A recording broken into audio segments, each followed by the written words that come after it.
Good evening, everyone. In accordance with Section 5 of the Open Public Meetings Act, be advised that a notice of this meeting was made by posting on the bulletin board in Town Hall and forwarding to the officially designated newspapers that this meeting would take place at Town Hall at 7 p.m. on Tuesday, January 21st, 2025. Meeting details and the draft agenda were also posted on our Township website. Please stand to salute the flag. Pledge allegiance to the flag of the United States of America and to the republic for which it stands, one nation, under God, indivisible, with liberty and justice for all. Roll call vote, please. Deputy Mayor Cohen. Here. Mr. Fosco. Here. Mr. Sacramenti. Here. Mr. Stoller. Present. Mayor Romano. Here. Thank you. May I have a motion to approve the agenda? So moved. May I have a second? All in favor? Aye. May I have a motion to approve the December 17th, 2024 regular Township Committee minutes? So moved. May I have a second? Second. All those in favor? Aye. May I have a motion to approve the December 17th, 2024 special Township Committee minutes? So moved. May I have a second? Second. All those in favor? Aye. Okay, we have a presentation on legal fee analysis. Mr. McDonald. Thank you, Mayor. Try to be concise with this legal analysis.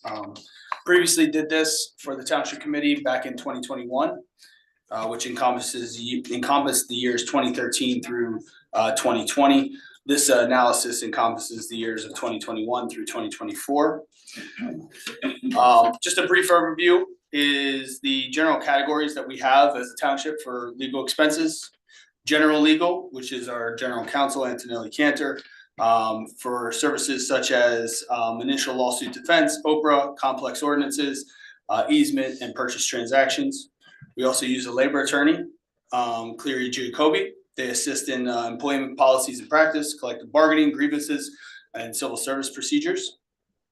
Tax attorney, which is Chiesa. Our actual attorney is John Lloyd. He represents the township in tax appeal negotiations and litigation from both residential as well as more complex commercial, such as the mall or the Hilton or other large commercial properties like that. And we have affordable housing, which is at this time our general counsel, but can also be a special counsel at times. We just brought on McManaman in Scotland, who is serving as co-counsel on affordable housing matters as well. They provide assistance in the third and fourth round processes, developer agreements, builder remedy lawsuits, settlement litigation, or other matters related to affordable housing. And then there's a category that is matters that are covered by the insurance carrier. Our current insurance carrier is the Morris County Joint Insurance Fund. What generally happens is when we receive a notice of a suit or a tort claim or anything like that, we first provide it to the insurance carrier to deem whether they will cover the matter or not. And I'll get a little bit more into that later. General counsel services for the past 4 years. On average, we spend about $427,024.15 per year. Based on the bar chart for the 2021 through 2024, we had a high point in 2023 of $470,000 and a low point in 2022 of $364,587. Current rate on the general counsel is $185 per hour, and in 2024 we changed general counsel to Antonelli Cantor Rivera.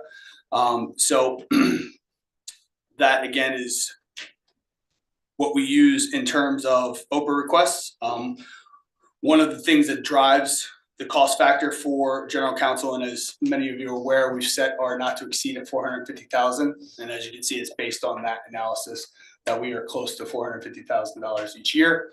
So that is why that number is set at that rate. Some of the things that drive the cost on general counsel is complex OPRA requests. The township averaged in this time period between 2021 and 2024, 460 OPRA requests per year. In fact, one individual had requested over 2,000 documents in a 3.5 year period. Other cost drivers are the initial litigation defense, or those that are denied by coverage. An example of this is also that we had a lawsuit filed in 2021, Feld versus the Township of Millburn, that initially cost the township $14,235 before it was picked up by insurance, and is currently at a cost of $43,985. Municipal projects, the more we do, certainly the more that we need support from council, whether it's bid documents, contract review, different things like that, purchase of property, legal research. Questions come up that we need to have legal research done.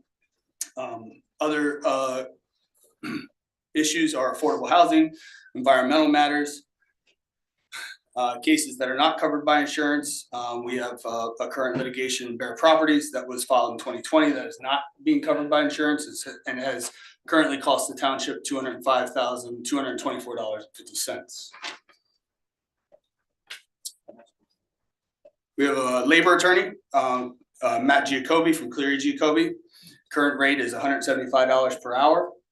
Anything that is dealing with labor or a lawsuit, EPL, POL, gets referred to the insurance company, and they generally do tender coverage. Just a little bit of information on that is our EPL, POL policy has a $20,000 deductible and a 20% coinsurance on the first $250,000. So the maximum amount of pocket expense on the township is $70,000 for that. We average cost of $42,227.86 per year for that service over the last 4 years. Tax attorney. Tax attorney is $150 per hour, has been that way for quite some time. We average about 253 tax appeals per year. That's split between the state and the county in terms of tax appeals. So the average cost per appeal is about $459.84. Obviously, there are some that are much more complex and will cost more over the life of that appeal. And that is just the legal cost. I understand that there are additional costs when it comes to whether it's a rebate given or a credit in future years, but that is just the legal cost associated with tax attorney. By the numbers, just real quick, we currently have 5 active litigation matters. 3 of those are being covered by insurance, 2 are not. Affordable housing litigation costs since 2013 are at $1,198,085. This includes Mayor Z.D. Falcon, special counsel that we had hired at one point regarding the New Jersey American Water Company property, the special adjudicator, or what used to be called the special master, which has cost the township $120,000 through $120,327.50. It involves the lawsuit that was brought against the township from the concerned residents, as well as Mr. Buzak. It does not include planning services, just so that everybody's aware of that. That number does not include planning services. At one point, I think from the audience or from the residents, they had asked about the High Center litigation costs. This is various over the years since 2013. Has cost the township $719,194.40. This does not include a $750,000 settlement in 2019 that was paid to the High Center by the township's insurer. It also just does not include any reimbursement that the township received from an arbitration case it prevailed in against the insurer. We are prepared for future outcomes. We currently have a litigation reserve of $538,000. Can't do that right tonight. $538,949. This is, again, if there are expenses in the litigation in a particular year that we did not budget for or did not plan for. We also have an insurance trust with $1.8 million. This is in the event of a uninsured outcome that we do not want to have an impact to the taxpayers by having to somehow insert a large dollar figure in the budget. So we are prepared for that should that happen. The township also carries a reserve for tax appeals. Again, based on the large ratables we have, if there is an appeal of one of those ratables that prevails and we have to pay for that, we have a reserve to be able to deal with that instead of having to insert it into the budget. But in general, legal costs are trending down on average. General counsel is down 19%, labor attorney is 35%, and the tax attorney is down 5%. So that is my quick report and legal analysis.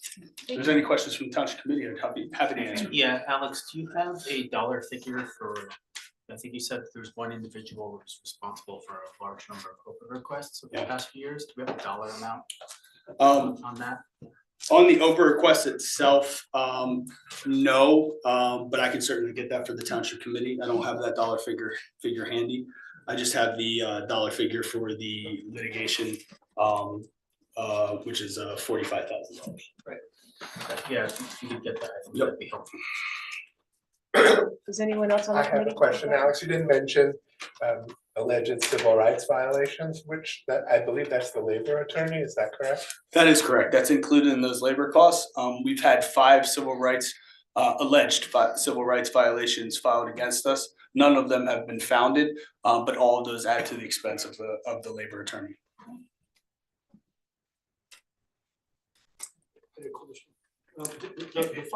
The five active matters, what are they? Yes, the 5 active matters are Feld versus Milburn Township, Bear Properties, the current High Center litigation, RLUIPA, federal litigation, which involves 437 Milburn Avenue, Hunt Miles versus the Township of Milburn and Township of Milburn Police Department, and our active litigation on the affordable housing.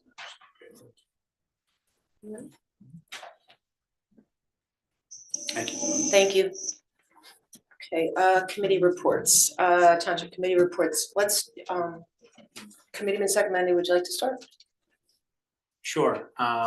The planning board, canceled their meeting for the month because the applicant was not able to, I think, be available on that date. So the meetings will resume in February. And for the Affordable Housing Committee, we had a closed session meeting yesterday to go over the results of Graham's report, and we're going to be setting up a public meeting for sometime in February. That date will be announced. So that committee is very much active and coming up with ideas of how to handle our next round's obligations. For the environmental committee, we actually have the first read of one of the ordinances that they have recommended to the Township Committee having to do with native plants. So the first read is on there, and they continue to work to have more sessions on a potential seasonal leaf blower restriction. Committeeman Cosgrove, do you have any reports? Yes, just a short one. Historic Preservation Commission, their first and next meeting is February 6th. That's their organizational meeting. It's the first Thursday of the next month. That's it. Thank you. Thank you. Deputy Mayor Cohen. Yeah, Mr. Sacramento covered the planning board. At the library, the bids are out for the second floor renovation. They received numerous requests for the documents so that people can bid, but the bids are due back by the end of the month. The opening will be in public at the library in the auditorium on February 6th at 2 p.m. And then at the Arboretum, the Indian cooking event is totally sold out, so everybody was pretty happy about that. And the strategic planning process is getting underway. There'll be an extended session for the Board of Trustees in March to talk about the strengths, weaknesses, opportunities, and threats that face the Arboretum and coming up with a mission and vision statement. Thank you. Committeeman Stoller? Sure. Let's see where to start. Recreation Committee, spring and summer programs open for registration later this week. That includes softball, track and field, boys volleyball, summer camps, and the addition of girls flag football. And there's also a new addition of quickball, which the Milburn Rec Department will partner with Milburn Short Hills Youth Baseball to offer. We're also excited to announce that we're partnering with Livingston to merge our youth tackle football teams in the West Essex Junior Football League. This was great. We were actually possibly going to discontinue the youth tackle football, and we made a big push. We had been partnering with Springfield, and we got pushed out of that league, but now we're able to partner with Livingston. So it's the best possible solution for those young kids who enjoy tackle football. The equipment for the LED lights are added to the Juro Park pickleballs. Courts, go by and see it. It's upgraded LED lights for the tennis courts as well. It just looks great. No updates on joint fields or emergency dispatch right now. Flood mitigation, we'd like to welcome Joseph Caulfield as the newest member of the Flood Mitigation Committee. It's crazy. He's actually a surveyor specializing in flood plains. So he's just a good addition, and he's already started to make some good contribution. And then based on extensive work of the FMAC, the Flooding Mitigation Committee over the past few years, we have a lot of work to do this year based on the different zones. As everybody knows, there's basically the West Branch, which is downtown, which includes the Orange Reservoir, the East Branch, which is Vauxhall Road, doing a lot of things there. Then Van Winkle, which is the Glenwood, Washington section. And then just to repeat, hopefully we'll have another public session which was attended by 50 people last time. Update on the Special Improvement District. Explore Millburn Short Hills first meeting of the year and reorganization will be on Thursday, January 23rd at 6:30 here in this room. As always, business and property owners and residents are invited to participate on the Zoom or in person. The agenda will include a review of the 2024 performance KPIs, as well as the annual 2024 annual report, which all TC members will get ahead of time. In addition, we pick heads. I want to make one comment on picking the heads. Because there's something unique that's happening this year just due to circumstance, and that's the head of the local Democratic Party is going in for the position of chairperson of our town's Special Improvement District.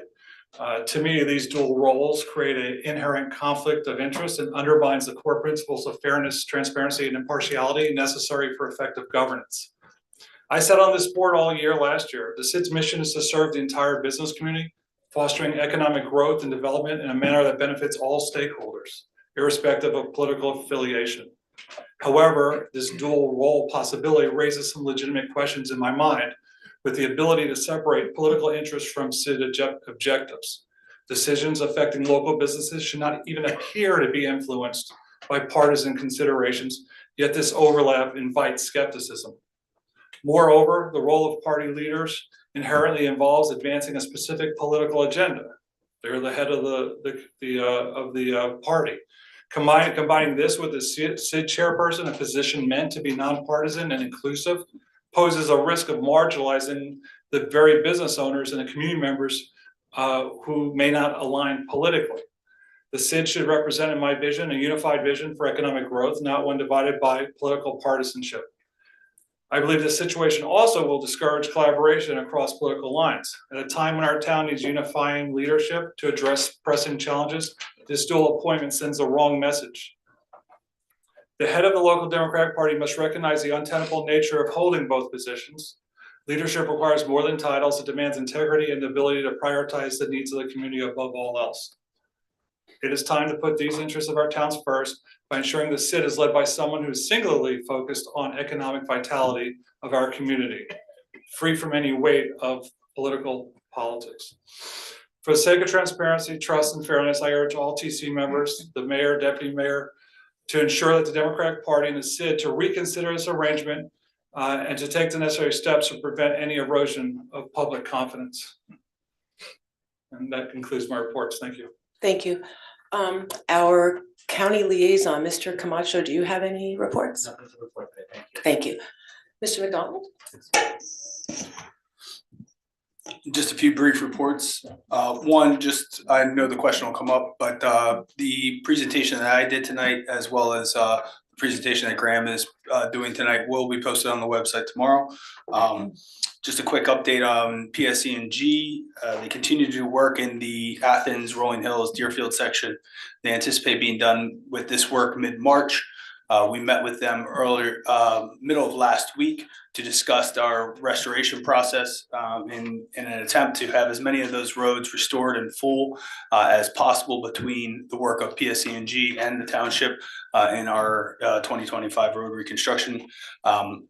They do not anticipate any additional work in the township in 2025.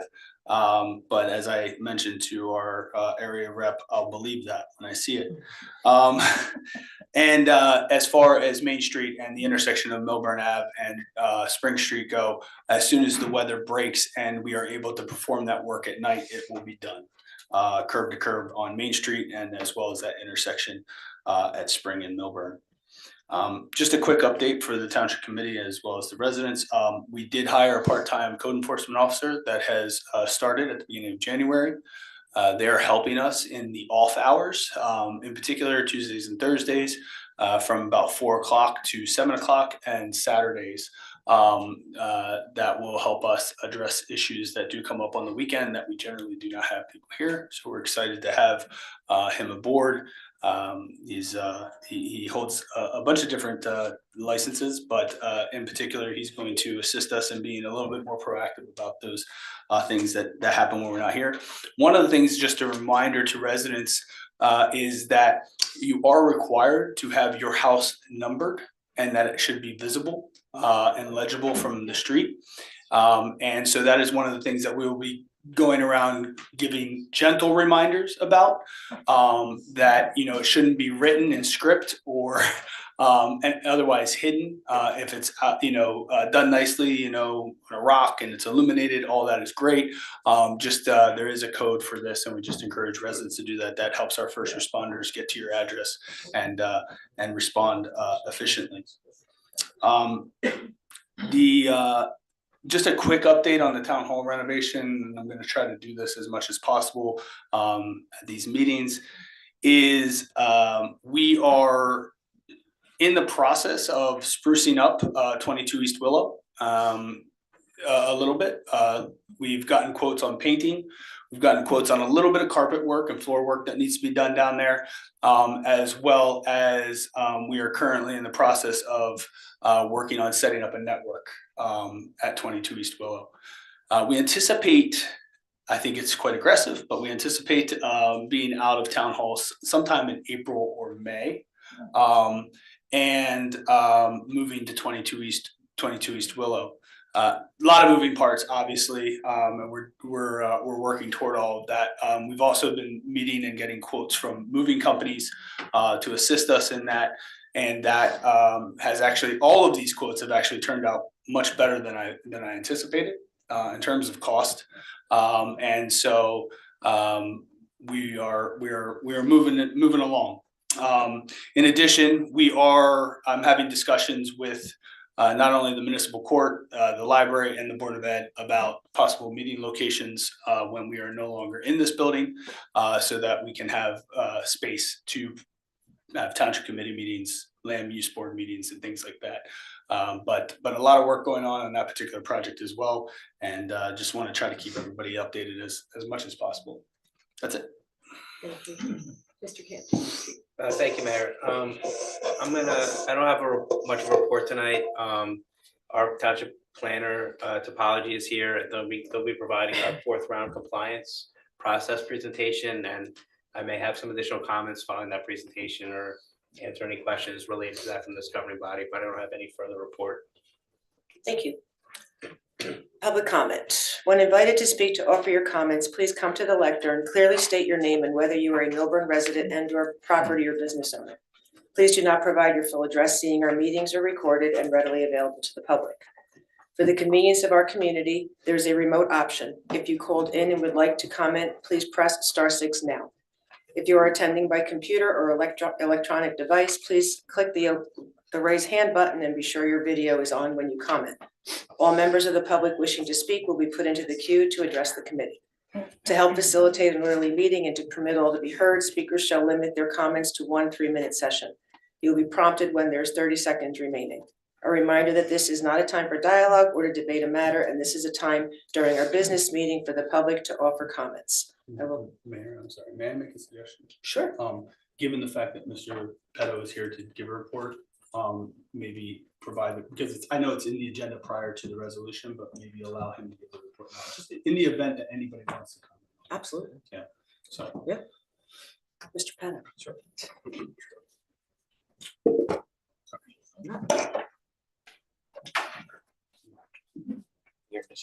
Okay.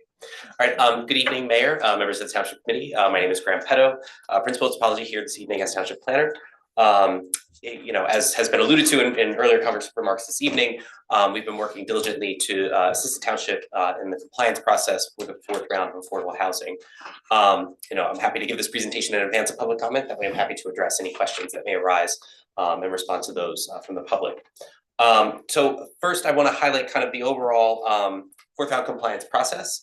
So I have a timeline here that's depicted on the screen to kind of walk through where we are in the process and what this process looks like.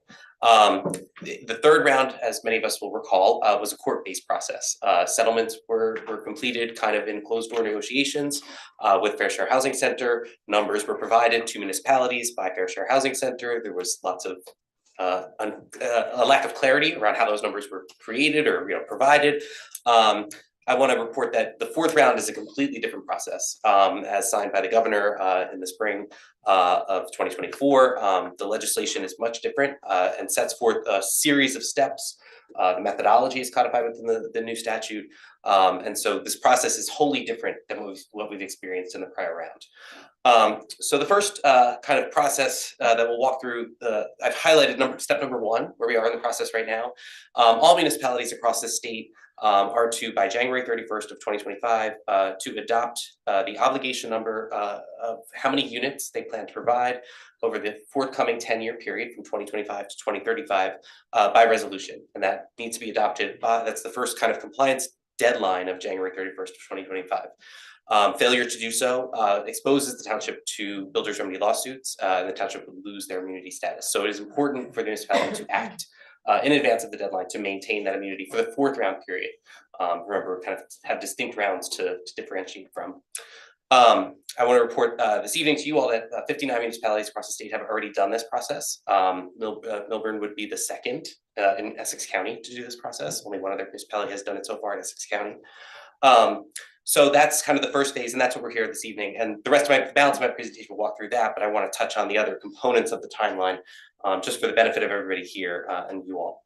Once municipalities adopt a resolution and it's filed as a declaratory judgment by township attorney, there is a 1-month challenge period, fortunately, I guess the shortest month of the year, which I guess is a good thing, through February 28th of 2025. That is the deadline to file an objection or challenge to the municipality's adopted obligation number.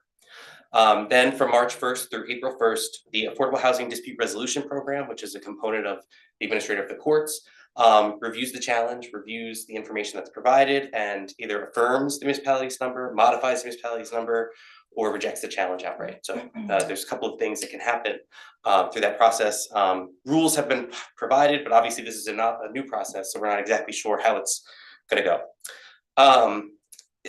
Concurrent to that, so after the municipality adopts their number, beginning February 1st, I would say through June 30th of 2025 is a very important period for the public, for the township, to begin its planning process by drafting a new housing element fair share plan and completing that process by June 30th of 2025. The housing element fair share plan is the document that will guide the next 10 years of how we are to accommodate the number that's provided. Couple of key components that I just want to highlight that are part of the housing element fair share plan are a vacant land inventory / vacant land adjustment. Should there be insufficient lands within the township, the realistic number of what the township is obligated to build will be a portion of the obligation number that's adopted, and the rest will be addressed through an unmet need process. But again, this will be much different than the third round where negotiations happened, housing elements came out of a settlement agreement, and a planning board was directed to adopt that document.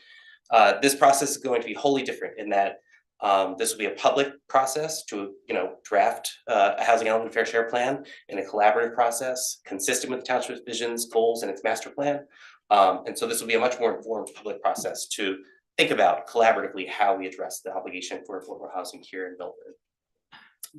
By June 30th, the deadline, the planning board is the owner of the housing element document, so they will have to adopt it. Following that adoption, the township committee has to pass a resolution endorsing the housing element fair share plan, saying they agree with it and it's good to move forward. Following that process, there is another challenge period from July 1st through the end of August, whereby interested parties can again challenge a housing element fair share plan, challenging its validity, challenging whether it can work to effectuate affordable housing. So there's that challenge period, and then August 31st through December, through the end of this year is where the municipality will have to work to resolve those challenges between parties directly, or through recommendations of the Affordable Housing Dispute Resolution Program, and subsequently the courts if they're unable to come to a consensus. And then the final deadline that's up here is March 31st of 2026. That is the final deadline for adoption of all ordinances, mechanisms, everything that's outlined in the Housing Element Fair Share Plan to be effectuated and codified within local law. So any questions, high, top level for the governing body members on the process? Okay, next slide. Okay, so next we're going to kind of get into the calculation of the need for pursuant to the fourth round. So as I mentioned, the fourth round calculation methodology is codified within law. This hyperlink is available in the presentation, which we posted online, so everybody can click and link to the statute and read it themselves. It's NJSA 52:27D-304.3, present prospective fair share obligation, low and moderate income housing methodologies. How the methodology works at the highest level is first, you calculate the regional need to be allocated to all the municipalities within each region. As part of the affordable housing program, the state is divided into 6 regions, each region anchored by an urban municipality and then rural municipalities, so kind of spanning a spectrum. Milburn is located within Region 2 with Essex, Union, Morris, and Warren counties. And the future need is a calculation determined by the past growth, and I'll explain that calculation on the next slide. And then once you have that kind of number of units to be allocated across the region, there's an allocation formula to allocate to each municipality by averaging 3 component factors: the income capacity factor, a non-residential valuation change factor, and the land capacity factor. Okay, so the calculation of prospective need units for 2025 through 2035, the methodology sets forth that you look at the change in total households between 2010 and 2020. You divide that value by 2.5 to estimate the share for low and moderate income households. And again, this is exactly what is listed in the methodology. This is not a deviation. This is what's prescribed within the law. And so that number for Region 2, which I mentioned, is Essex, Morris, Union, Warren counties. The total number of new households generated between 2010 and 2020 is 51,264. Multiply that by 2.5 and you get 20,000, or divide that by 2.5, apologies, and you get 20,506. And that is the estimated number of low and moderate income households that need to be allocated to participating municipalities across Region 2. Next slide. Okay, and the allocation factor is used as a percentage and applied to the regional obligation total. And it's important to note that Region 2 has 104 municipalities in Essex, Morris, Union, and Warren counties with those 20,506 units. However, there are 13 qualified urban aid municipalities exempt from assignment of a prospective need obligation in Region 2. So only 91 municipalities are then assigned the prospective need allocation in Region 2, as 13 municipalities are not participating, they're qualified urban aid exempt. Next slide. Okay, so to assist in this process, and as set forth additionally in the statute, the Department of Community Affairs has a role to publish a non-binding advisory report calculating the methodology for the fourth round and all subsequent rounds moving forward. This is set forth in statute so that this process can be repeated each 10-year interval. So that report was published by the DCA on October 20th. Subsequently, on November 23rd, the DCA released their GIS spatial data map layer depicting what they've calculated as developable lands within each municipality across the state. And DCA has released the company methodology, workbook, GIS data to calculate the numbers. Everything has been posted and is available online, and I provided the link to that as well. So once public, folks can visit that to ascertain more information. And it's very important to note that, again, these are non-binding advisories, so municipalities may use the DCA numbers as guidance and prepare updated calculations or modified calculations that are informed by more local conditions here with the municipality. Next slide. Okay, so again, just a reminder that the municipal allocation is calculated by averaging 3 factors: income, non-residential, and land capacity. Now I'm going to go into each of the component factors specific for Millville. Okay, so the income capacity factor, and these get very wordy, this is exactly from the statute, so it's a little hard to follow sometimes, is determined by averaging the municipal share of the regional sum of differences between the median household income in the municipality and the same calculation, but weighted by the number of households within the municipality. Essentially what this is saying is, what is the difference between the lowest median household income in the region and Millburn's median household income, weighted by how many households Millburn has relative to other towns. So simplest terms, big town, high income, bigger income capacity factor, small town, big income, smaller income capacity factor relative. So it kind of, the weighting by household size pulls the income in the direction. So it's important to note that DCA has calculated Millburn's income capacity factor at 3.06. And again, all of these calculations are set forth in law. So it's a simple math exercise. There is really not much to it. So they calculated at 3.06. And I just wanted to note that this is the highest among all Region 2 municipalities that are participating in this process. Okay. Again, the non-residential valuation change factor, again, this is pretty cut and dry, determined by calculating the changes in non-residential property valuations in municipalities since the beginning of the gap period in 1999 through the most recent available, which is 2023. And the prescribed data source is to use the summarized assessment information from the Division of Government Legislative Services at DCA. They provide summary tax tables. And the change in municipalities' non-residential valuations is divided by the regional change. So essentially, how much non-residential value increase did the municipality have, and what share is that of the region's total growth in non-residential valuation? So DCA calculated that number at 4.6, and this is the 6th highest in Region 2 of the 91 municipalities. Okay. Next is the land capacity factor, and this is determined by estimating the area of developable land within the municipality's boundaries and the region's boundaries, which may accommodate development. And I did just want to pause here because I do have a couple of additional notes to address kind of the methodology of how DCA did this. And this is explained in their methodology document. But essentially what DCA did is they took land use, land cover data sets from 2020, aerial imagery, and they mapped agricultural and forested lands. Actually, DEP did, they used this data. They screened for undeveloped or vacant parcel opportunities within each town. They did look at construction permit data to see if they had to throw anybody out of that process. They did review open space, preserved farmlands, category 1 waterways, wetlands, associated buffers, steep slope areas, and open water areas, and removed those acreages as well. And then resulted in an estimate of developable land areas within each of the municipalities that were participating in this process.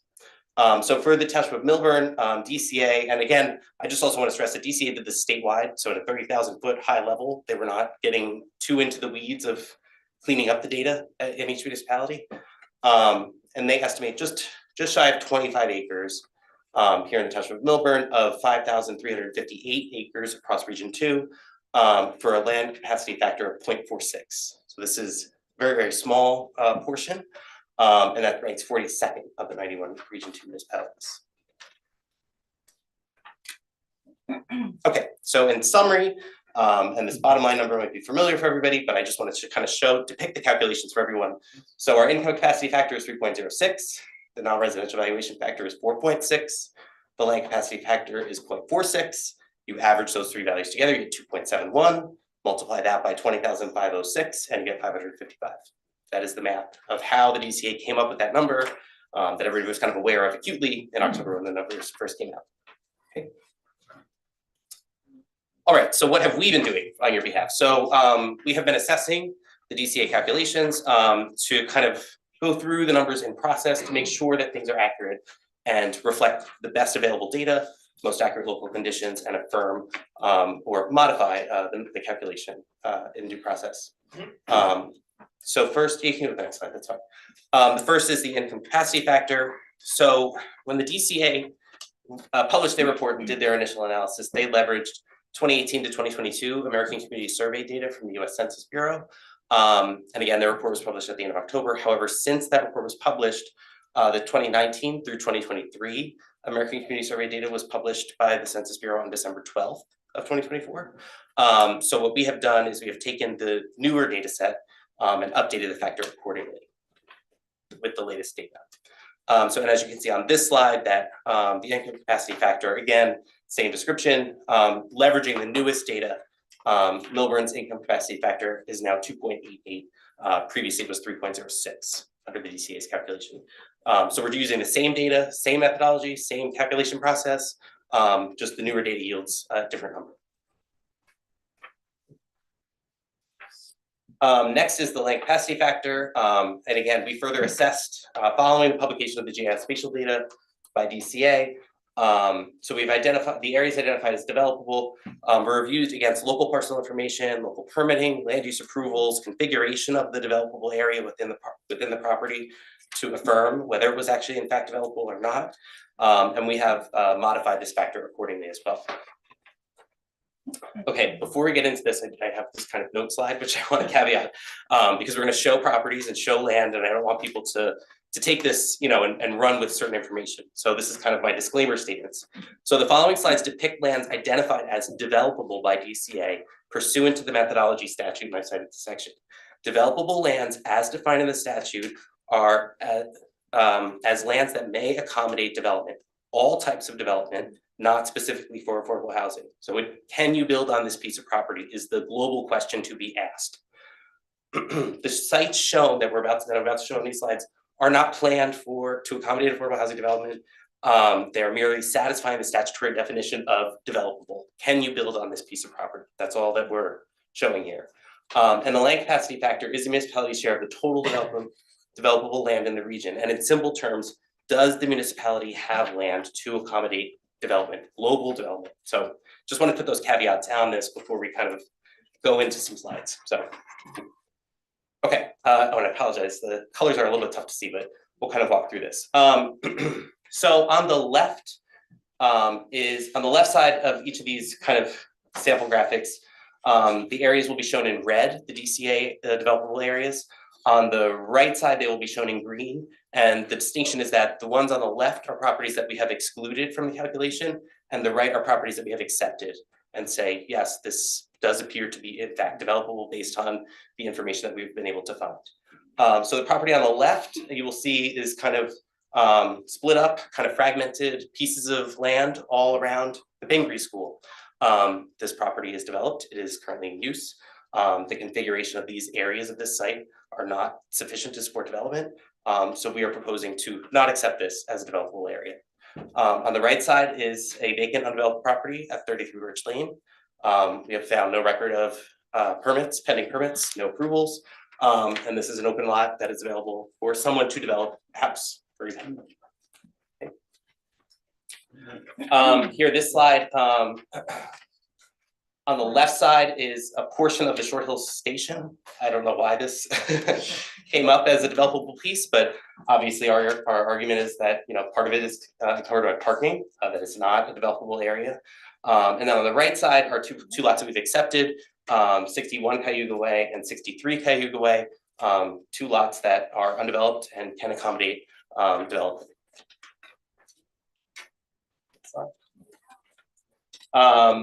On the left here, we have the Church of Latter-day Saints on White Oak Ridge Road. Again, fragmented pieces of the rear of the site that, you know, are not contiguous to support a development. And then on the right are two vacant lots, 122 Hartshorn Drive and 32 Highview Road, which, you know, could potentially accommodate a new residential development. And finally, this example on the left, we again have these fragmented pieces of land all around Temple Benai Jeshurun. This is not developable land. This is an existing use site. These are just areas of forest that are around the perimeter of the property. And then on the right, we have the township owned property to the rear of Glenwood School that, you know, has significant areas available for development as depicted. And again, I want to just note that You're seeing these voids, those are areas of steep slopes or waterways, watercourses, but the resulting area that they have here can accommodate some level of development. The intensity obviously would be lesser. So kind of those examples. So in going through this assessment, we have of the 224.799 acres identified as developable by the DCA analysis, we found that in fact only about 8.4 acres could be considered developable. As such, we've removed 16.358 acres from the land capacity factor, and that has revised land capacity factor down to 0.16. Okay. This calculation notes, I just wanted to share this.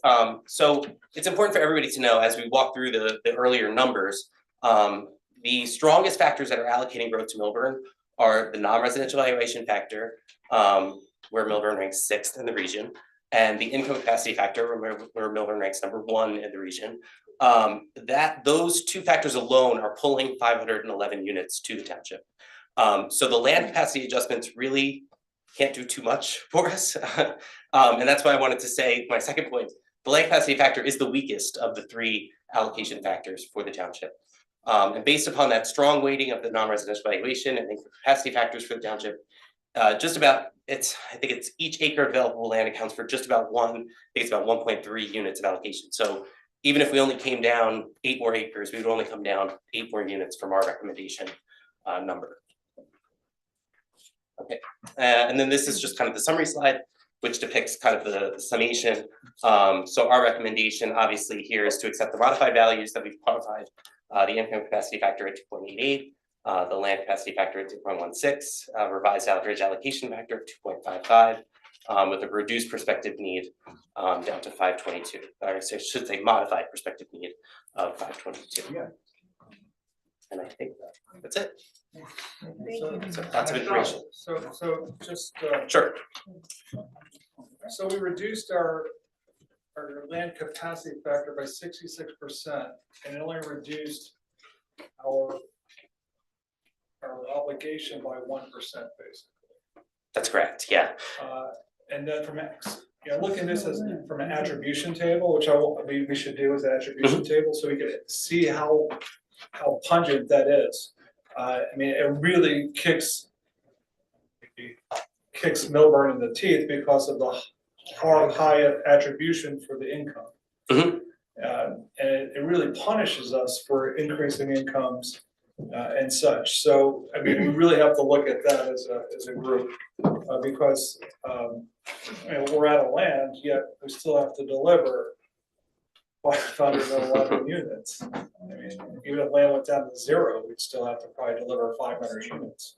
That's right, that's correct. So, from a community perspective, everyone needs to understand that these decks are really stacked against our municipality. And then the 13, I believe you call them exempt urban qualified or qualified Yes. urban. Those 13, what's the largest? Is that Hoboken, Jersey City? So it's important to distinguish that Hudson County is region 1. So in region 2, Okay. the exempt urban, qualified exempt municipalities, and I'm doing this off the top of my head, in Essex County, it is Montclair, Bloomfield, Nutley, Newark, Irvington, East Orange, Orange. I believe that's it in Essex.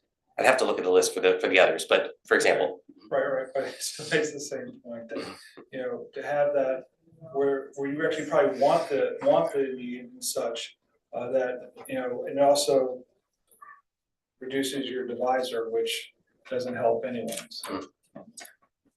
So just to dovetail on that, did you guys do any calculations if those 13 urban municipalities weren't exempt in our county, what that would do to our obligation? And if not, I think that's something we might want to calculate, because I think it is particularly relevant, especially for the public to know, because the other important thing is, the people that we elected to represent us at the state level, our 2 assemblywomen and our state senator, we met with them prior to this law being passed. We, Mayor Romano and I went through a number of items that we had a problem with. They listened to us. Unfortunately, listen is all they did. They voted to pass this. So You know, I think the public needs to realize that there's only so much we can do as a town. And we're doing everything we can, we're involved in lawsuits, et cetera. But at the end of the day, residents are gonna need to reach out to the elected representatives and say, hey, this just really is not working for us. This just really doesn't make sense. And until that happens, we're not gonna start to see changes at the state level. To respond to your question, just, I have done the draft calculation, I'm just waiting, I want another set of data eyes on it, just to vet my numbers, to make sure the math is good before I provide that, so. Imagine that would reduce our number to some degree. I guess I just point out that as Mr. Second was saying, the crux of that lawsuit that we've joined with the other municipalities is the lack of fairness of these qualified urban, it's another acronym that I'm not gonna remember, but you know, for those 13 municipalities and the rest of them throughout the state, that's the whole crux of the lawsuit that we joined that is still being heard, I guess. And I forgot, it'd be interesting to understand on the income number too, which seems like that's the only thing to focus on right now, is if we eliminated the top, I mean, we have what, 7 billionaires in town, we eliminate the top 10 earners, 15 earners. So I can tell you that the American Community Survey data is a nationwide survey data set, and the maximum income that is reported through that is $250,000. So there is nothing reported beyond 250 per household. And thank goodness in our Thank case. goodness. Our number would be like 5,000. Yeah. And that is the, and So yeah, capped at yes, it is capped at 250, and that is the defined data set within the methodology document to use, so. Now, with the non-residential valuation, how much does the mall factor into affecting our numbers? It is a significant portion of the number. The mall brings us a lot of tax revenue, at the same time, it doesn't help us with this. Yeah, if I can expound upon that, just, you know, because it's a good question. You know, when the methodology was set up for the second round, I believe, the non-residential valuation piece was leveraged as a proxy for employment, whereby the theory is that if you have an expanding non-residential valuation base, there must be job creation or job growth occurring, so housing must follow. That's kind of why that has been modeled in that way. Do you happen to know what the change in population has been over the last 10 years for the state, the county, and well, I mean, it is I can tell you that, I mean, if it's divided by 2.5, so, you know, there's 84,000 units of affordable housing designated across the state, so whatever math to go back up would be the growth for the 10-year period prior. And there's a flaw in that logic too with the job growth, because even though we have more theoretically job opportunities, it doesn't mean that the people who are filling those positions live in this 4-county area. So there's really no correlation, and it just you know, it doesn't mean, and then if we were to build housing, there's no preference for people who work in the town. So the whole thing just kind of falls on its face. All right, good job. The only thing I want to add in this is that tonight's resolution is very mathematic. It's very statutory driven.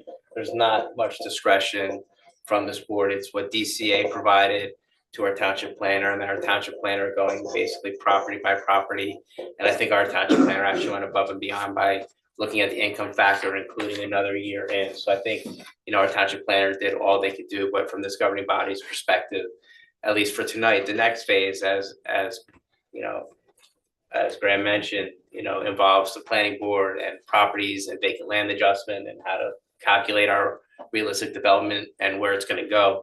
But tonight's vote is simply the introduction to the 4th round, which is largely statutory without much discretion, and it's math. And I think, again, you know, So our any action tonight is basically strictly formulaic. it's formulaic. And again, I think our township planner did a great job in reducing our land by 2/3 and also reducing our income factor. And that's basically the most that any municipality can do at this point. And Jared, just so it's clear to everyone that's here in the audience, so the number that we adopt tonight, that's our prospective need. Could you explain the difference between the prospective or unmet need versus RDP? You know, what do we actually have to build, which number is it, and then how do you deal with the Sure, so I'll let Graham take the first swing, and then I'll backfill on it. 'cause Sure, he's gonna do sure. a lot of So, that work. As part of this process, as I mentioned, as we get into the housing element fair share plan process, a component of that will be to do a vacant land inventory, and then an adjustment or, realization of what can be built based on vacant available land within the town. So, obviously there will be a small percentage of the 522 number that, will be accomplished through a realistic process, saying there is sufficient land to, build a portion of these units. And then the balance will be on the unmet needs side, and that will be prospectively planned in other ways. But again, that's kind of unknown at this point. I mean, we do have a little bit of tea leaf reading based on the vacant land process, the developable land analysis that we've done. But it will just be a small portion of the 522 value, given how much land remains available within the township. right now in this round, there's a minimum threshold for the RDP, right? Isn't it 20% of the unmet need? There's some questions on interpretation. We're kind of, figuring that process out. There's the RDP calculation, then there's language in the law that is frankly not clear. That says that 25% needs to be accomplished through redevelopment or development, for vacant land adjusted communities to identify infill development opportunities or underdeveloped sites that can be redeveloped to accommodate additional growth. So there's some nuance in that, and I think that's part of the planning exercise that we're gonna have to get into to ascertain exactly how we effectuate that, consistent with interpretations of the law. Right, and based on that nuance, what's the number that the average municipality in New Jersey has built against its obligation?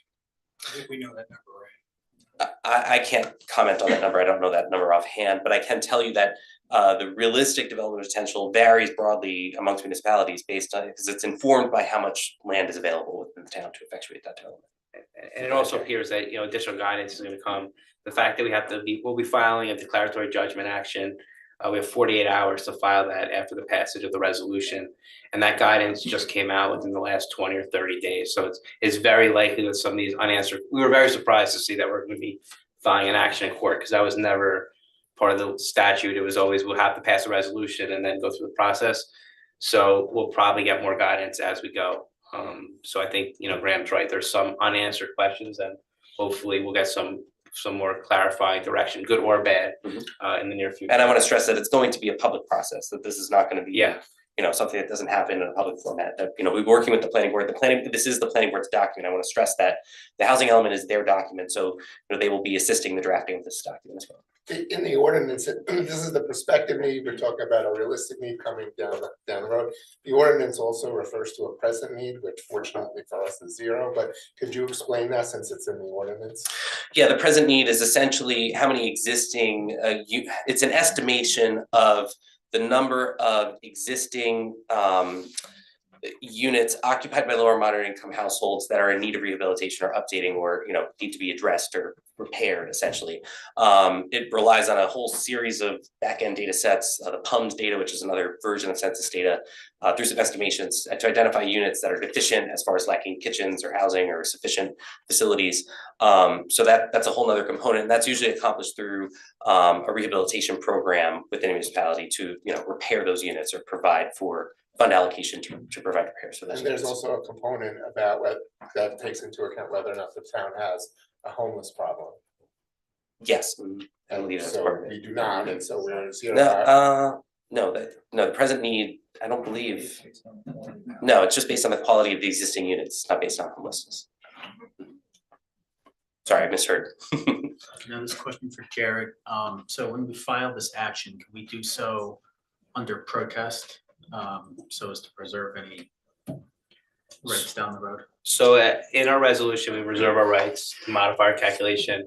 And what a declaratory judgment action, it reserves the right to amend it based upon any change in litigation, including the Monville litigation or any further factor. So it says right on declaratory judgment action, we have a paragraph which states, we reserve our right to amend based on any changes.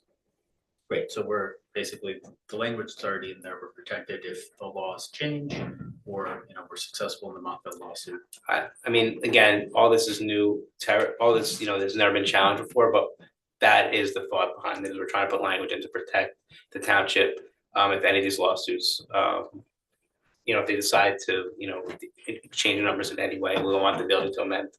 Right, and that language is consistent with what other municipalities have included, correct? I think ours has a little bit more teeth to it than others, but that was the point, that was the purpose. I knew all this, but I wanted to make sure. No, I know. A lot of our Heard it. questions have been that. Thank you. Thank you, Mr. Petta. Thank you. Very well. So we'll start public comment and then if you have questions for Mr. Petta, then he'll answer them when we're all done. And Jeffrey Feld, the poet section. First of all, I want to thank Alex for having the presentation before public comments. I want to thank Alex for the presentation on fees, and I want to thank Mr. Stoller for his comments regarding the SID. On the round 4 obligations, it's very important, and I sent you, and the public should understand this earlier, to say a draft of a resolution that was adopted yesterday by another municipality, and in their caption, they put under protest. And I just suggest that in the caption of the resolution, because we're saying as a number as modified, say and under protest, so it's clear in the caption, and we have backup because another municipality did that last night. I think it's very important that the public has to be apprised of the Montville, what I call the Mercer County Coalition litigation.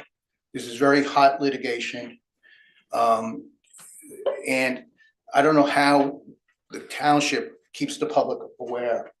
Because there's things that have happened in the last 2 weeks that are very strange, where the appellate division denied a stay, but put language in there because of regulations adopted by the HMFA saying the way to get to us, usually appellate divisions don't give you a roadmap saying to get to us, because there's a real substantive issue that has to be addressed, go to the HMFA, ask them to stay the regulations. If they don't, then you come back. And that's in an order, but that really hasn't been explained in any of the newspapers. And what's very strange also, the state filed a certification by a DAG person who admitted that when they did at the regulations, they didn't really comply with the Administrative Procedures Act. They had roundtables. And one thing I liked Graham really a lot was on December 18th, when we had the public forum, Graham admitted that his hands have been tied by the methodology by the state, and that the assumptions that are being used in this methodology are outdated. It was done in the 1980s when there was an outflow of population from the urban areas. In the last 20 years, there's been an inflow. Where has been most of the construction done in the last 20 years? Jersey City, Hoboken. Look at Orange, East Orange, and Newark, but they have no affordable housing obligations.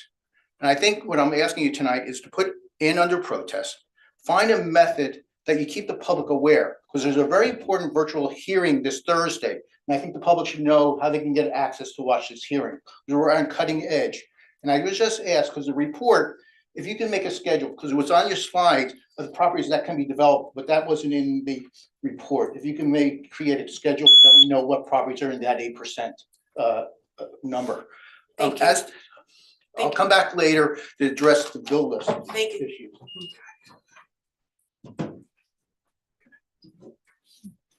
Charles Bambara, Melbourne Short Hills resident for 28 years.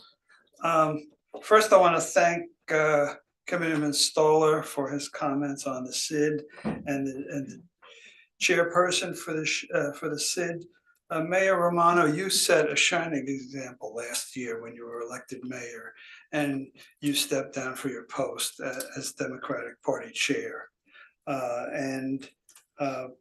I think that the candidate for SID should follow your high standard and do the right thing in resigning her position, even if it's for her tenure as the chair, or not be considered for that position. All right, so thank you again, Committeeman Stoller, and I agree with what you said 100%. For Graham, is parkland included in development, the developable land such as Old Short Hill Park, Greenwood Gardens, the Par 3 golf course? I attended several meetings 2 years ago with the Recreation Committee looking for additional space for recreation for ball fields and everything else in the town. Quite a bit of effort and time was spent on that study. Again, Graham was part of that. But there seems to be a conflict between additional land for parks, which is sorely needed, and land for affordable housing. So, I mean, I don't know where the land's gonna come from. Maybe you know, ought to look at floating some barges in the Canoe Brook reservoirs. Thank you. That's fun.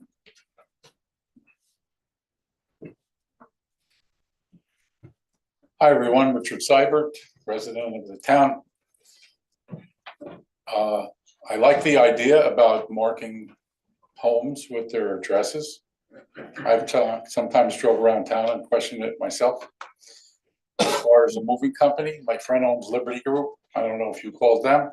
Liberty, I think they're the biggest in the country. I know they are. So to recap, so because our town has big income, pays a lot of taxes to Essex County, doesn't get much in return for it. We get told what to do by the Unfair Share Housing organization, or if I'm wrong, tell me, are they not elected? I think they're not elected. And these people make decisions for you, for us, right? They tell you what we need to do. You don't have to answer that. I think it's wrong. And what Frank said about voting, I think it's time for people to consider voting for people that are going to do the best for the residents of this state. That's who you need to vote for now. And if not, this is what happens. So we sit here, we have great lawyers, we have great planners, we have great business administrators, we have great township committee members. We all are thinking the same thing, that why should we develop our town to the point where it's not even fun to be here anymore, where teachers in the school are saying, I'm not going to teach here anymore. If they're going to overload the classrooms and they're going to put a strain on the classes, we're going to lose the teachers. I mean, I just don't get it anymore. And it's kind of disappointing. And I will just echo what Committeeman Stoller and Charlie said. You did bow out of being head of the Democratic Party, which I was so proud of you when you did that.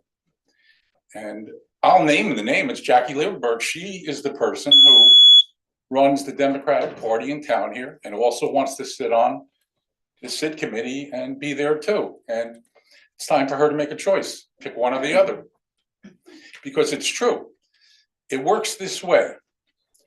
If you're a Democrat and you walk into a Republican restaurant, you probably might just walk right by, because that's just how it works. That's how the system works. Okay, thank you. Thank you.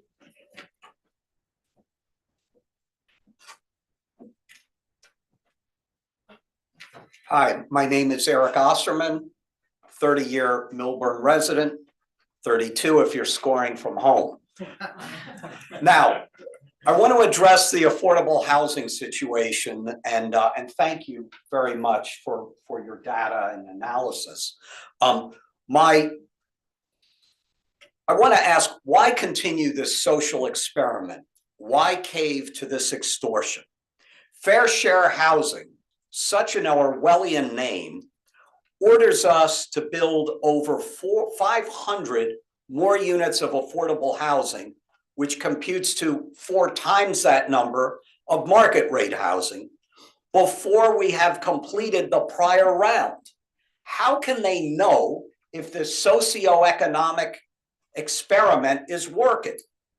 Let's look at the facts. Let's look at the demand for the housing that's been built already. 2 multifamily units, 2 multifamily housing projects are completed. 2 others are just starting. The report card on the 2 completed. The Upton, open for years now. 8 units available for lease. The Hart, a small project, 29 units still available for lease, or 55% of all the units in that building. Not even 1.5 months of free rent are enticing tenants. Some of these units, no doubt, are affordable. Let's look at another market rate affordable opportunity, in quotes, opportunity, the Metropolitan. Yes, it's Springfield, but it's our ugly elephant. 29 units are still available at the Metropolitan. There, it's 2 months free rent and $1,000 of moving credit, still no takers. The Democrat donor developers don't lose if these apartments don't fully lease up. They barely got any equity in the deal because they sell their tax credits, nor do they live in this socioeconomic experiment, except one family does have a resident here. And I just want to state that why are we supposed to build more of this?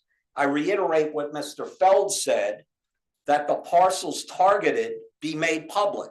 I'm sure the Cuyahoga and Birch and other residents will want to know that they're in the crosshairs. Thank you. Thank you.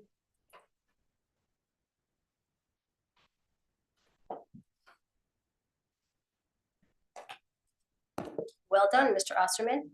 Good evening, Perry Urso. So I have to say what brought me here tonight was during your reports, Committeeman Stoller. I wholeheartedly agree with his Explore reports. That just maybe many of my public prior comments expressing my concerns may have slightly shined some light. I'd like to thank you, as well as former Deputy Mayor and Committeeman Sacramenti and former Committeewoman Prupis for their efforts last year by suggesting an examination to the SID entity, which was denied last year by the majority. Considering the prior and present TC never obtained a written legal opinion or memorandum, I strongly feel that this body should consider an examination of the SID entity based on Mr. Stoller's report, and for the following reasons. So on the November 12th meeting, I did publicly state that why is it relevant for a certain party to ask candidates if in fact they support the SID? Bringing you back to November 2018, when the then DMD president clearly stated on the record that this entity is used as a political platform. Also at the November 14th SID meeting, I mentioned also, does the current SID chair pose as a conflict? I highly recommend you to go back to that meeting to see how I was reprimanded by the now sitting chair. There was a recent update regarding the Explore Milburn Shore Hills, the SID. The designation of the Main Street, New Jersey came with an admonition that the boundaries of the SID were far too large and that they were recommended to be redrawn to confine to the downtown only. This admonition should give rise to the current Township Committee to re-examine the ordinance that was approved on August 11th, 2020. Along with the ordinance, the boundaries have to be re-examined, an examination of all professional contracts, all expenses, carried over monies detailed in the 2025 approved SID budget, all property owner emails. Also, should the governance and the lack of representation for those who are being taxed and assessed for this entity. And lastly, whether the SID chair, in fact, current local Democratic chair, has a disqualifying conflict of interest. Thank you for your time this evening. Thank you. Anyone else before we go?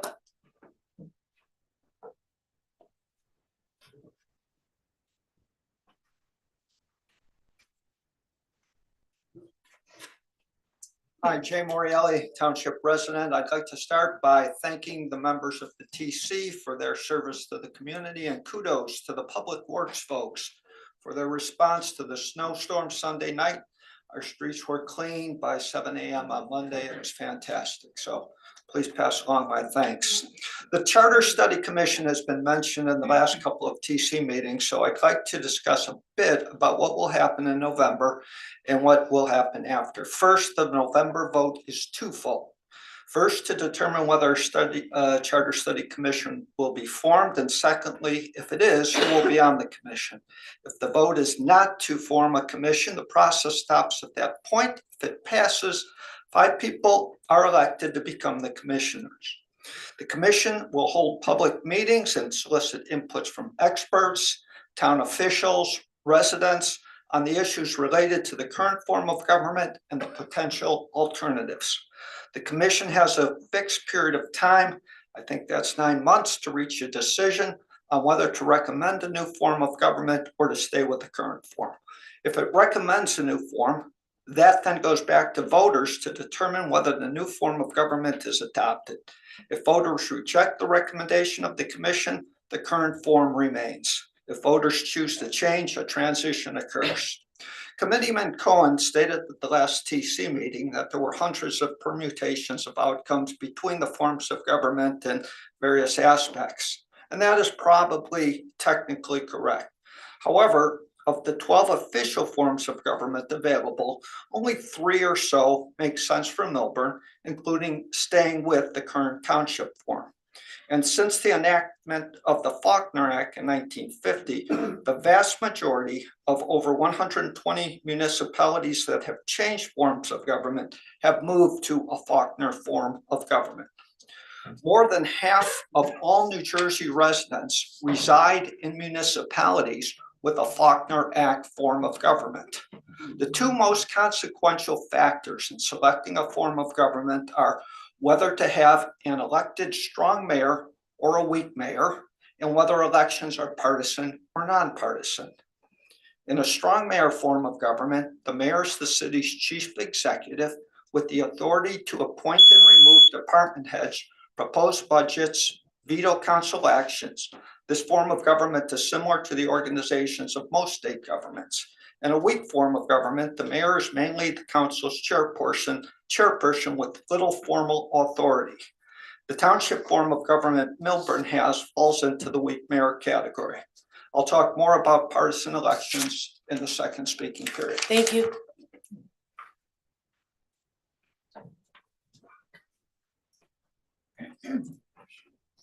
Good evening, Jean Pasternak, resident.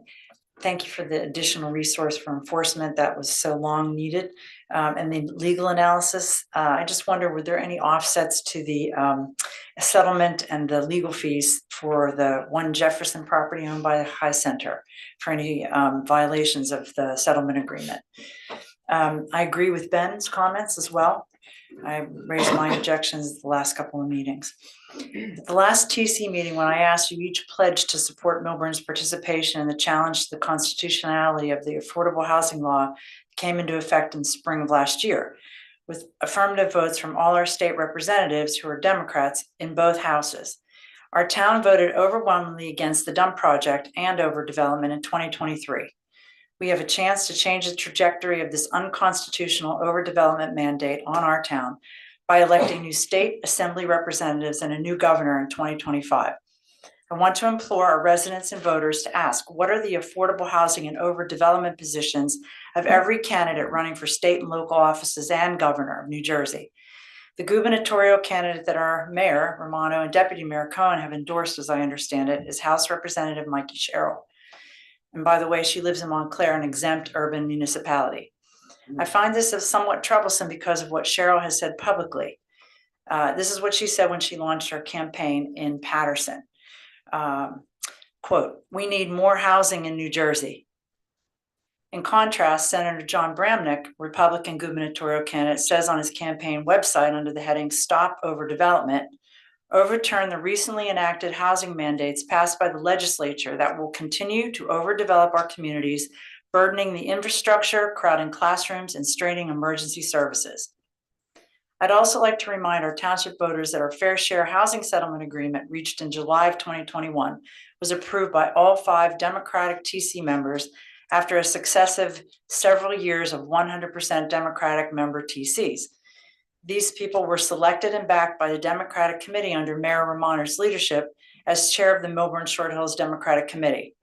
While Mayor Romano and other Democrats went through the shock and awe of the 2023 election of Ben and Frank and subsequently changed their views, which is much appreciated, how can we trust this going forward? As Judge Santamaro said at one of the hearings last year, if you don't like what's happening to your town, vote them out. Thank you. Thank you.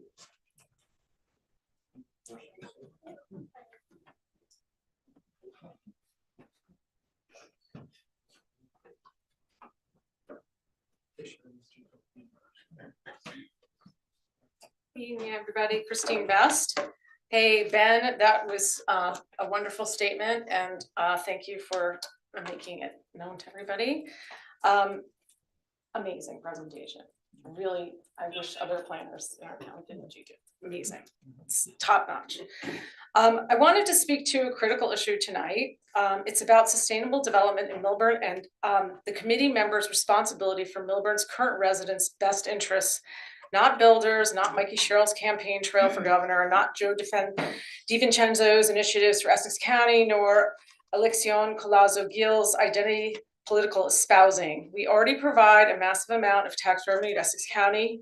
We don't owe them to test their C40 smart city initiatives or affordable housing building schemes that are not actually affordable. Case in point is some of these apartments at 2-bedroom and 3-bedroom are $8,000 for the 80% of the people, and that's why there's a lot of vacancies, because you can buy a big house for that, monthly at least. So going back to that, our TC exists to serve MSH and not the far left political machine. I'm fatigued of seeing political ads with some TC members standing in alignment with these folks who are listed and others that are trying to build irresponsible properties such as RPM's 9 Main Street and the High Center's massive project. I want to understand tonight which TC members support responsible development and the residents' needs. Millburn Short Hills is a charming suburban rural-looking hamlet that is quickly morphing into a quasi-suburban city, in many ways more urban-looking than Summit and clearly not as robust and beautiful. We do not have the infrastructure to support this, and it will be the downfall financially of this town. The agenda is never about maintaining and honoring this beautiful town. It always appears to be about what some outsider politician developer's vision is of our hamlet. We're being managed by political agendas of the far left, and we're becoming a political model of what that should be without asking residents, and that is being done in a stealth way, slowly, bit by bit. I don't want to see RTC members supporting a governor like Murphy, who allowed nursing home residents to die during the pandemic, or ignored countless female prisoners being raped by prison guards, or taking our rights to view government documents easily, or standing behind Mikey Sherrill's drive to urbanize our neighborhoods with her high density housing agenda. I want to see RTC members always vote for Millburn. I don't think any residents expected the Metropolitan to be what looks like a communist community modern day version of Starrett City dropped on top of Glenwood residents. Is a mammoth draconian structure done by a remedial designer hired to get a project done that only confers visual pollution on our township. How did we keep a grocery store out for years and not have control over the size and design of this property? Why are the people who signed off on this project still floating around the place? How do we get a religious organization off for $500,000 in fines for $1,000 in exchange for making them apply for variance? That would never be offered to a resident. We are treated like plebes when we go in front of the zoning board over six inches. Thank you. I'll finish later.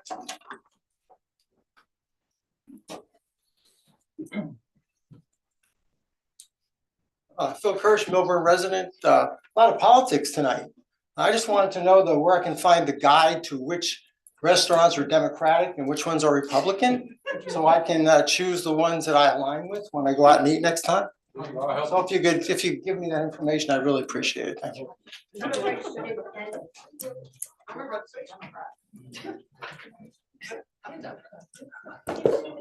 Good evening, Jerry Kung, Short Hills resident.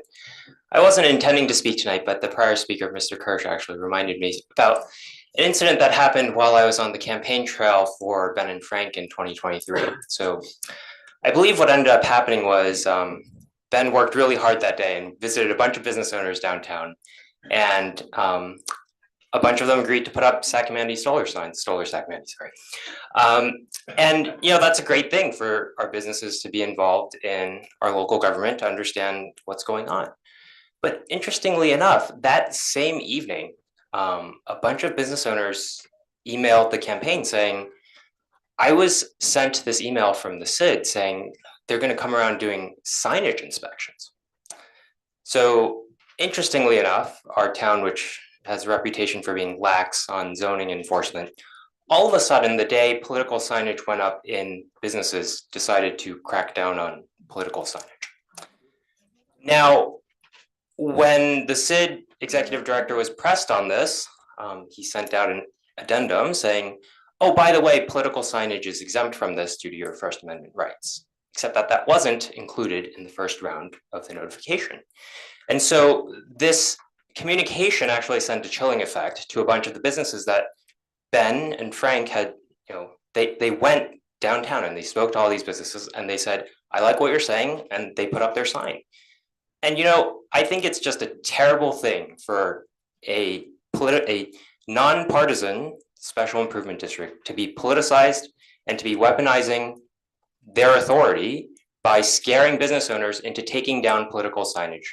I think that's just terrible. And I think that if we're going to live in a state that espouses freedom of speech, we should actually look into this conflict of interest. And I wasn't going to come up here today to expound on thoughts about conflict of interest, but I think that the actions of our CID actually historically have shown that there could be some issues. And I think that the appearance of impropriety is with having the local Democratic chair be in charge of running the CID with this history of what would you like to call it? Partisanship. I think that's not a good look for this town. So, I would encourage all the TC members to think long and hard about this. I personally would like to hear each individual TC member comment about whether or not they think there is conflict of interest. And maybe they can also talk a little bit about how they feel about a CID pressuring township businesses to remove political signage. Thank you. Thank you.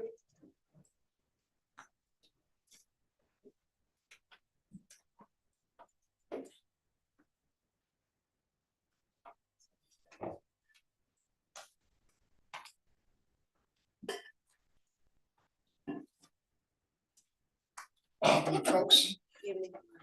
Well, nice guys finish last. Leo DeRocha, talking about Millard. I just like Mayor Romano to resign as mayor, only because I'm a transportation specialist and New Jersey Transit has a lot of problems. And I'd like you to spend 100% of your time on New Jersey Transit. I don't know if you've been on New Jersey Transit lately, but it is hell at times. No, honestly, have you been to New Jersey NJT? It canceled too many trains. It is late, and you are a manager there. You are public relations. Look, this is it, New Jersey Transit. Not that you're doing a bad job here, but I wish you would spend 120% of your time there. Be a committee woman. Give it to anyone else. Michael, this deputy mayor, anyone. But it is a pain. It's awful. By the way, you talked about, unfortunately, people who passed away. I remember waving to President Carter. Remember? And it should be mentioned, he was president and he did some good things. May not agree with him politically, whether Democrat or Republican, but it was not mentioned, at your meeting. I watched the meeting. I was in Montclair at that particular time with some of the people, Montclairians, RPI. Oh, by the way, you think about one of the candidates for governor in Montclair. What did this guy spell it? Oh, he NJEA.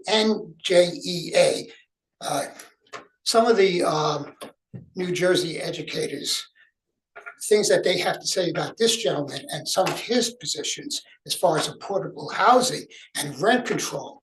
Don't get me started on what his idea. Have you ever looked at the rent control statute that Montclair has? Just read through it. Does Millburn want anything like that? I'm sorry about that. I am a pain. I'm sorry about that. Have a great evening. Thank you. And nothing against what you've been doing, but I believe in this kind of stuff. Thank you. Bye-bye. Anyone online?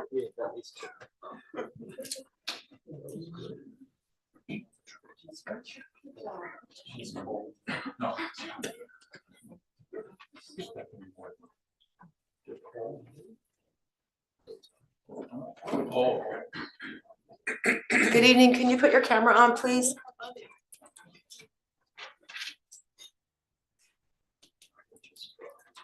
Good evening.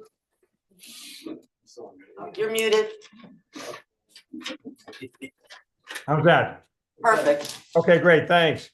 First, I want to congratulate all of you there going out in this weather. It's 14 degrees and it's a nine degrees wind chill factor, so it's amazing you're all there. So congrats on that.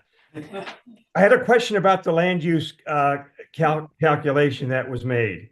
It sounds like we now have of 8.44 acres of developable land down from the 24 acres that were originally slated. So I think that's the right number, 8.44, 8.33 acres. And on that, we're supposed to put the 522 affordable unmet need units. And then if that calculates out to like 65 units per acre. I don't even think that's legal. And then if it's a net normal, 5-to-1 ratio, we seem like we have a need of like 2,600 units if you multiply the 522 by 5. Right. So that's an added units of 2,600 units in a town that has no land available. So I just want to make sure I understand that calculation. Is that the one that they're using to have 522 affordable units on the 8.433 acres? And it sounds like that would require, every development be 100% affordable housing. And maybe you could clarify that. Maybe I got that wrong. It just looked like it sounded to me like that was the mathematics of it. Maybe cover that. Great, thanks. Thank you.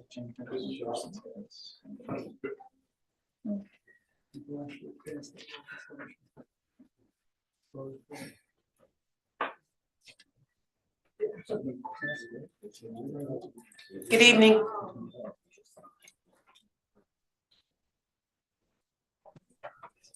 Hello, Dominique. evening. Dominique Urso, 514 Milburn Avenue.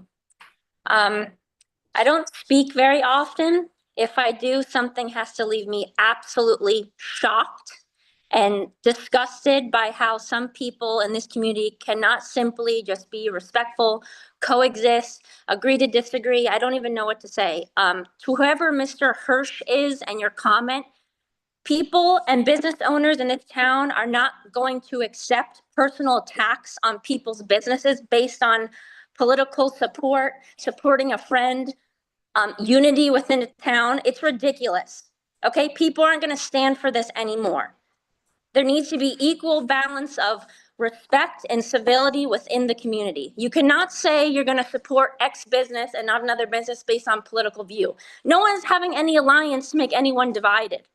It's not right. It's not respectable. For me to watch that made me call in of how disgusted I am at your comment. It's not okay, and I'm very disappointed that the mayor allowed a comment to be said like that. Okay, all businesses should be promoted in this town. It's not right. It's divisive. It's dividing tactic. It's not okay. That's what makes people afraid to speak out and say what's right for a town. When people say something vicious like that to attack people's livelihood or business in this town that have been loyal people. It's not acceptable. It's not right. That type of behavior should not be accepted anymore. Okay? Thank you. Thank you. I don't know what she heard. I don't. I think it's Chris's reference. I heard exactly what was said. I don't. Is there anyone else? I'm glad there's a video. Put it that way. We will now close public comment. I'm gonna start, I think. I took Mr. Kirsch's comment as a joke. That's the way I took it, but I'm sorry if it offended other people. I also just want to say that, again, I resigned as chair of the Democratic Committee because I couldn't devote the duties to the job as chairperson. Elections and everything else takes a lot of time, and I didn't have the time to do it anymore, and that's why I resigned. That's all I remember for now, but Committeeman Stoller, do you want to start? Sure. And by the way, for Mr. Carlin, I missed 2 trains were canceled today due to, I don't want you to resign this, so. But 2 trains were canceled, so I was lucky to get here in time on New Jersey Transit coming out of Penn.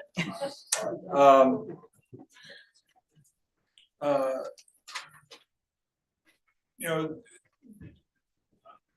coming out against or with the separation of the Democratic head and the chairman of the SID was difficult for me to do because I see the good that the SID's doing. I sit on there, I go through the KPIs.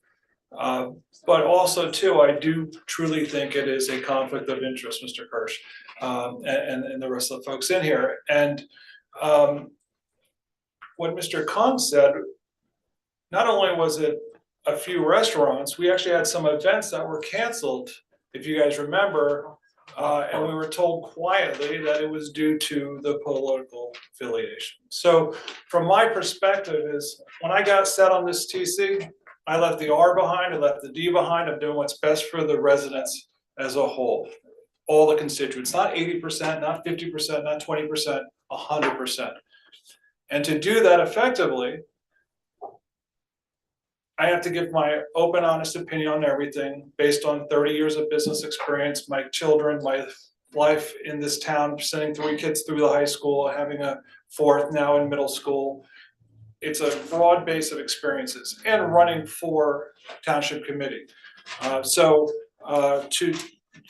Mr. Kung, you know, that's why I came forward on this issue as well. I thought, Brunette, you had stepped aside because of the conflict of interest. I was not aware it was just due to timing issues. And so, you know, from that standpoint, I've said it before. I would have rather it been because of a conflict of interest. I'd love to hear what the rest of the committee, Deputy Mayor Frank and Mr. Cosgrove have to say about it. And Jay, thank you for keeping the nonpartisan commission square in focus. Thank you very much. Appreciate that. And thank you. That's all I have. Deputy Mayor? Yeah, I'll just say certainly, I don't think, first of all, as it was pointed out later, political signs are exempt. I don't think there should have been any pressure to take down political signs. As a business owner, I do not think it's a good idea to do that because for every customer you get, you may lose another one. But as a business owner, you know, you do whatever you feel is good for your business.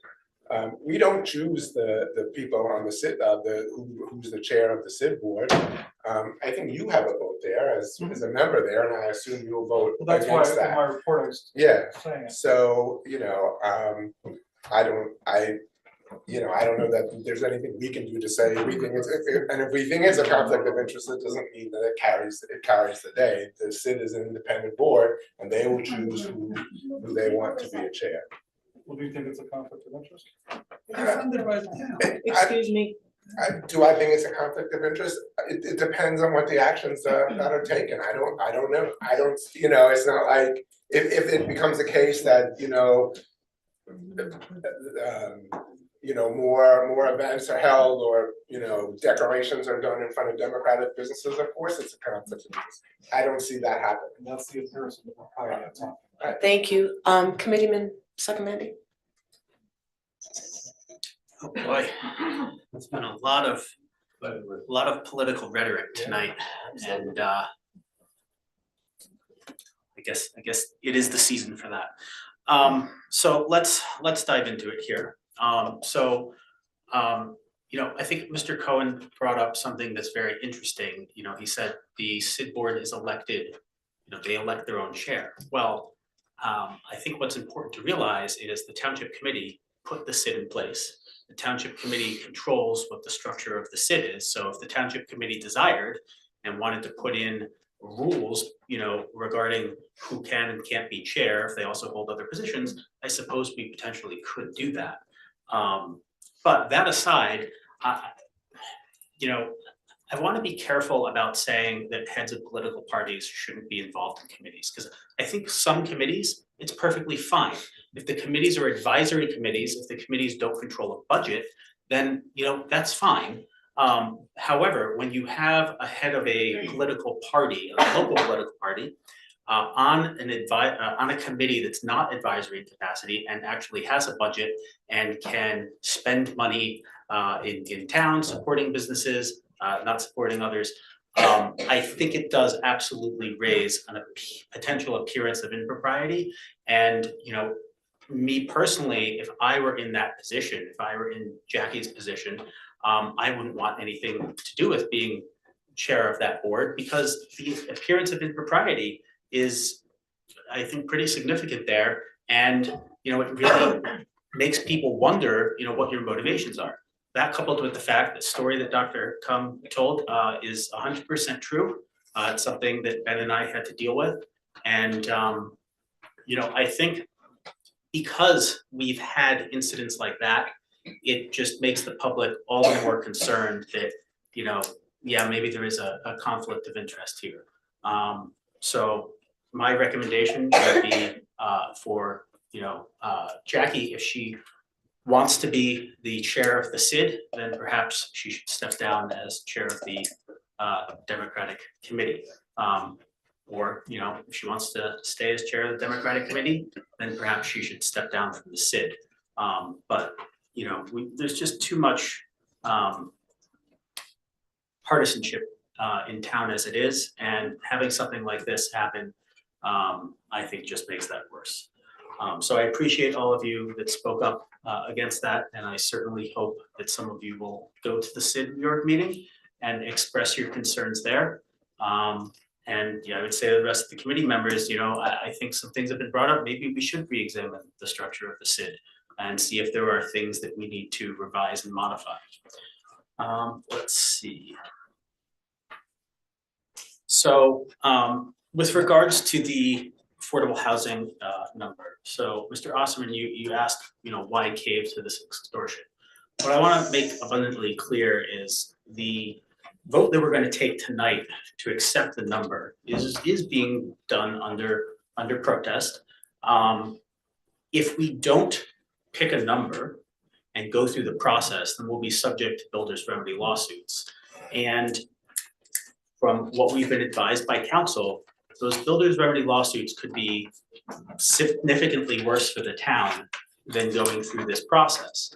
And I will tell you, I have firsthand knowledge that there is a developer lurking around that wants to build 800 units somewhere in town, right? So if we went the way of builders' remedy, a developer like that could come in, they could sue, and next thing you know, we have 800 units. If we go through this process, we get to do things to lower our numbers. We get to utilize bonus credits. We get to choose, you know, the size and scale of the developments. We get to choose where they are. You know, we can declare certain areas in need of redevelopment. We can use pilots to help incentivize developers to adhere to, you know, guidelines that we set forth. So it gives us a lot more control if we go through the process. Now, we can completely disagree with the process. We can disagree with the laws, and we can fight those laws, and we are. But we, at the same time, do need to do what's best for the town, and irrespective of everything else we're doing to fight against these unjust laws, we do have to go through the process, because that's the best chance for our town to come out of this on the other side unscathed, or minimally scathed, I would say. I think no town is gonna come out unscathed. Let's see.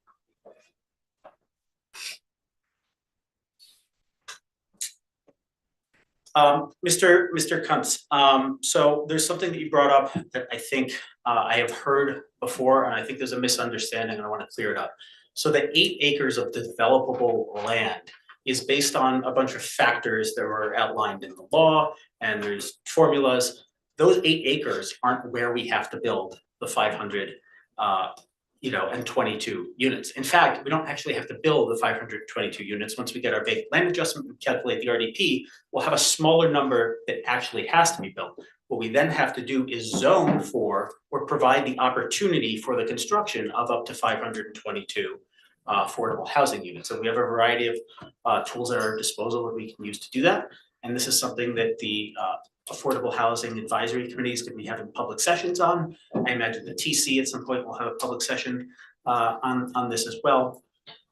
So, you know, this is something where right now, once we adopt this number, the real work starts. And that work is to figure out how we're going to fulfill our obligation, assuming that the laws don't change, how we're going to fulfill the obligation. And if the laws do change, of course, we reserve our rights to make changes to our plans. So that's what I wanted to say about that. So thank you all. Thank you. Committeeman Cosgrove? I was gonna comment on fair share items, but Frank, I think covered it. The only thing I'd have a little difference with it is I'm not worried, you know, about somebody putting 800 units on a site. I think that got us into trouble the last time with the first settlement, when people were talking about 300 units at the Silverman property. That those were never realistic numbers in my mind. But that would be the only distinction I have. Thank you. Mr. McDonald? Mr. Painter?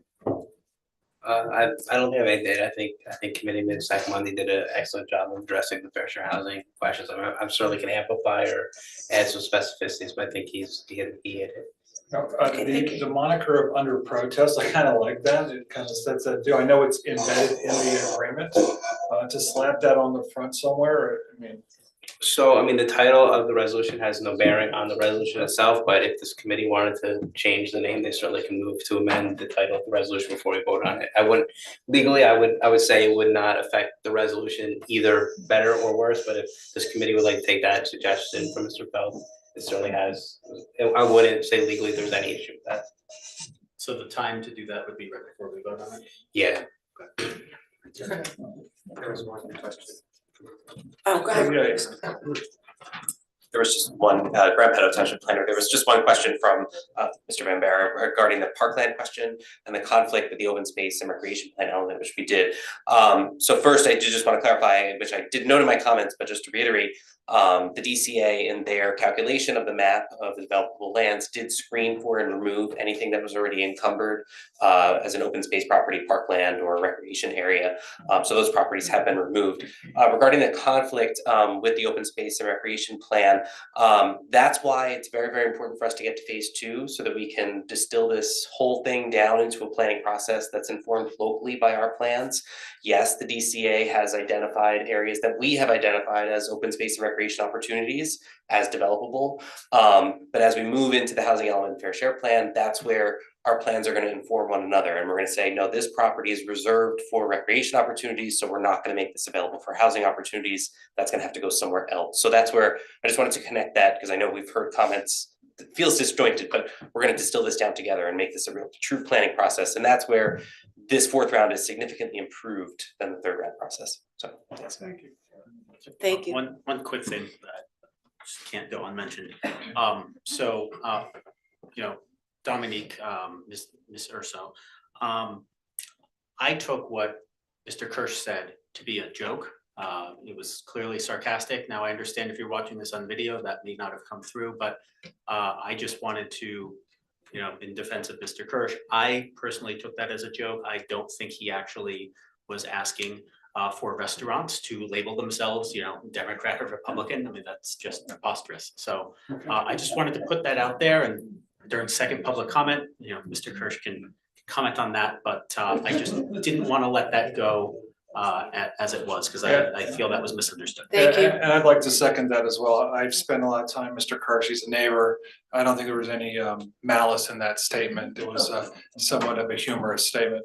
You know, sitting on the Explore board and having to vote, I hope to see everybody Thursday.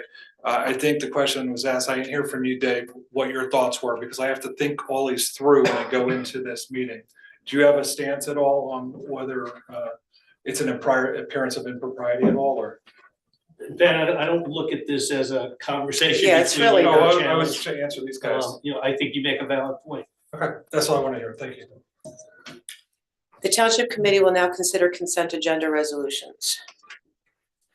Are there any comments from the committee in regard to any items listed on the consent agenda? May I have a motion to approve resolution 25-039 through resolution 25047, which are listed on the consent agenda? So moved. May I have a second? Second. Roll call vote, please. Deputy Mayor Cohen, Yes. Mr. Cosgrove, Yes. Mr. Second Yes. Mr. Stoller, Affirmative. Mayor Romano. Yes. Thank you.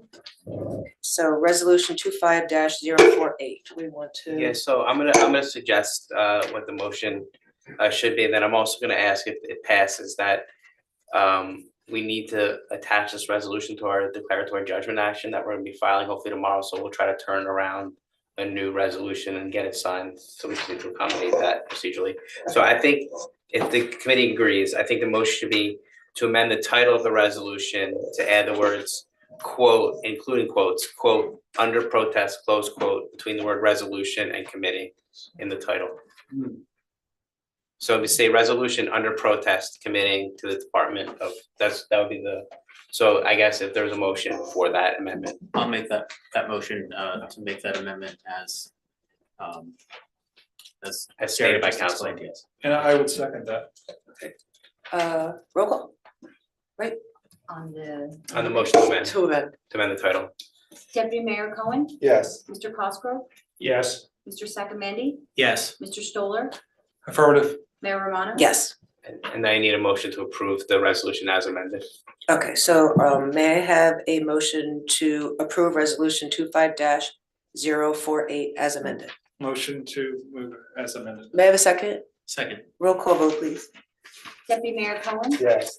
Mr. Cosgrove, Yes. Mr. Second Yes. Mr. Stoller, Affirmative. Mayor Romano. Yes. Okay, committeemen Second are scheduled to sponsor ordinance 2697-25. I'd like to present an ordinance entitled ordinance number 2697-25, an ordinance to amend and supplement the general code of the Township of Milburn, chapter 18 and subsection 3 entitled Building Native Habitats and Promote the Use of Native Vegetation on Municipal Property. So the purpose of this ordinance is to amend the Township General Code, chapter 18, to add subsection 3 to promote the planting of native species on property owned or operated by the Township of Milburn.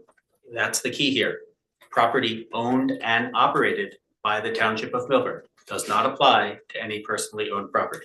This ordinance will require that 70% of newly procured plants, shrubs, ground cover, and flowers be native species, and set a target of 70% of new trees planted in public spaces should be native as defined herein. In addition, the ordinance will promote the building of native habitats on township property and help promote a similar commitment by township residents, though through its commitment to utilizing native plant species. So again, in no way, shape, or form does this restrict what you can plant on your property.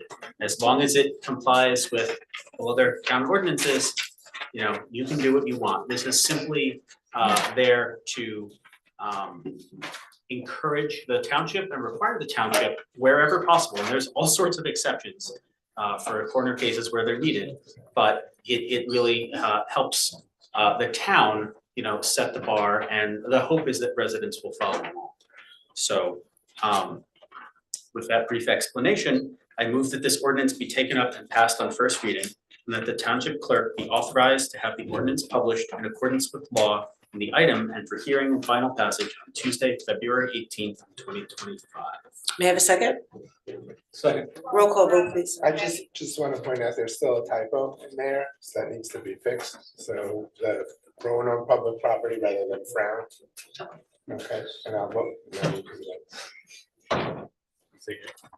Before it's voted.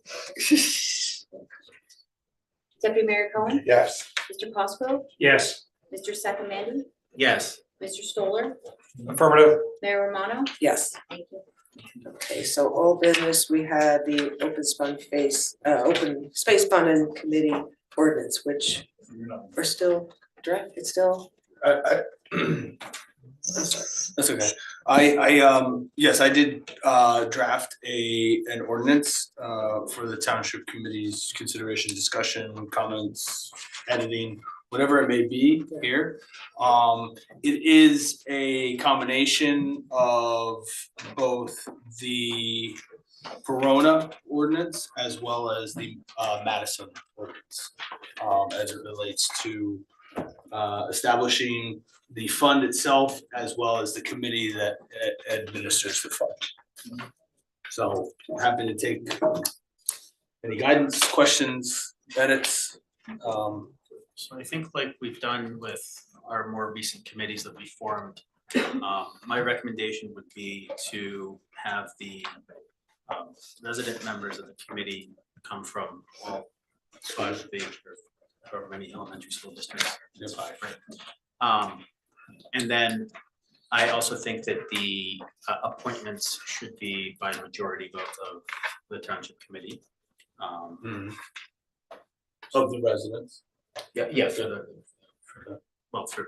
any township committee appointments for the board. Sorry, Committeeman, just to be clear, so that would be under membership, make it 5 instead of 3 township residents. Yes. Each from each of the elementary. I have an issue with that. You know, I know we've done that before, but the elementary school districts are not by any means the same size. So the Deerfield district is probably twice as large as the 2 districts in Milburn, South Mountain, and Wyoming. So it's really not fair to, I mean, I understand what we're trying to accomplish, and we do want a cross-section of people, certainly. And it's not as though I have a better way to do it, but I do want to point out that it's not, you know, they're not equal. Deerfield is a much bigger school and the district is much larger. I understand that, but what we've seen in the past, when we didn't have these guidelines in place, oftentimes the level of representation would be, you know, even less equal. So in absence of a better way of dividing up the town, and believe me, I'm open to having a discussion of how to do that. It's at least something that I think will, you know, help us strive to make it a little bit more representative. Than if we just have it open to. I think we need to come up with it. I agree with So you. yeah, maybe we have to sit and look at a map and. Yeah, and figure out a different way to, I agree with you, we want the geographic dispersal, but I think we need to come up with a better way to do that than using the school districts as a proxy. Well, yeah, I think we can look at it, but from an equitable point of view, whomever is on that committee, you know, it's gonna have a say, and it's gonna be probably consensus view as well. So I think being exclusionary or over-representing one of the districts out of the school system is a no-go from my, as a starting point for me. I think all 5, and I would even go a little further, maybe someone from the SID, someone from the recreation, somebody, you know, additional people, but it's something we have to do efficiently and effectively. It sounds like we need to have some further discussions on this, so perhaps in pairs of 2, we can discuss this offline and come up with some recommendations of how we want to disperse the committee. You know, I also think there's probably other elements that we need to take a look at. What is the timeline for when we need to get this in place? Yeah, it is done with the actual tax bill in the 4th quarter. Okay, so this wouldn't actually. You go have into you have effect. some time, but I think you also want this group to get together and start, you know, working on, you know, that plan. Just to be clear, in this version, it does have Board of Rec, it does have environmental and. Right, I'm saying don't exclude them for the sake of getting 5 different school Right. districts, maybe additional people. Instead of Okay. going from 3 to 5, Yeah. 5 to 8. I would just also caution the committee, and again, happy to meet with everybody in 2s or however we want to do it. But also just caution about the size of the group as well. Making sure that you don't overexpand it, because even there, if you had 5 members, you could reduce the number of township committee members to 1, which I've seen in other communities, or you know, other ways of doing that. But happy to discuss that. And again, this is derived both from the Verona and the Madison ordinances that I think have been mentioned in the past. And so, but again, happy to sit down and talk to them. And in terms of approaching the township in a different way than the school districts, I guess, we'd be happy to take a look at that. And I think certainly that's something Graham and I could do. But I think sort of what that factor is it population, is it number of households, is it, what, like, how would you like to see it, or geographic area, which I guess it could be split up in any one of those, but again, just lines of communication are open, whatever you want to see happen here at the Yeah, that's why I defaulted to the elementary schools, because it's there, it's defined, and it's used. And it's far time we take leadership in some of these items as well, instead of follow Verona and Madison and whomever else. I mean, we have It's some the of framework. I understand, but we have some of the smartest people in the world living in our community, and we should be able to take advantage of that, similar to Chaz on the flood mitigation and other people, Renee on the environmental, et cetera, et cetera. So let's take advantage of the strong amount of people we have in town. Okay, thank you. So new business, Mr. Petto, proposed zoning ordinances. Yes, there are a couple of ordinance, I believe, is it one or two you have? I just don't have the three. There's three ordinances before you this evening. These are all concluded work products from the zoning codes examination subcommittee of last year. I don't have the list of which three you all have scheduled for review this evening, but I believe that it's the multifamily definitions one. Yeah, if you have a copy of it. Residential driveways and parking. Yes. Building Okay. type definitions. Thank you. Sorry, this is from November of last year, so a little bit. Okay, very good.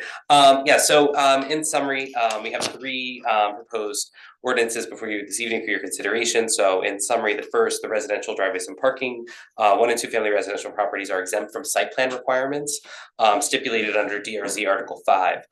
So those properties are not subject to the standards for driveways and parking areas that are set forth within DRZ Section 5. So we need to codify those requirements elsewhere in the zoning ordinance so that there are applicable standards. This amendment centralizes the existing regulations into Article 6, which is applicable to 1 and 2 family residential properties and allows for enforcement of a regulatory framework. The amendment establishes this new section as DRZ 607.7. Driveways for single family dwellings and 2 family dwellings. Further, this section includes a variety of new standards to govern and clarify residential permitted driveway and parking conditions. Does anyone have any kind of high level questions regarding this ordinance? How did you come up with the, dimensions, setbacks, grade? Is this in response to something that was frequently coming in front of the zoning board? So right now, so as I mentioned at the top of my comments, right now, there are no codified standards that are enforceable. Given that the location of these standards is in DRZ Article 5. Article 5 is only applicable to those applications that require site plan approval at the planning board. Modifications to 1 and 2 family dwellings do not require appearance at the planning board. Those things can happen as of right through a zoning permit or other modifications. So the zoning enforcement did not have a statute upon which to rely. They were kind of using the site plan standards in Article 5 as a guide, but it really was not an enforceable condition. So now by locating these in Article 6, which is the zoning standards, which is applicable to 1 and 2 families, those standards now apply to those properties as well. So has there been a concern, I'm just wondering, is there a problem with the status quo? Obviously, there's no guideline. Things could go off the rails, right? But is this in response to something that, has been observed throughout town? Or is it simply, we were going through and this was on a list of things that we wanted? Yeah, so as I can mention, as part of the zoning code examination subcommittee, the zoning officer is a participating member, and it has been identified by staff that there is this gap, and that the ordinance was deficient in providing some of these standards for residential properties, and it kind of became a hole, I guess, in the regulatory framework.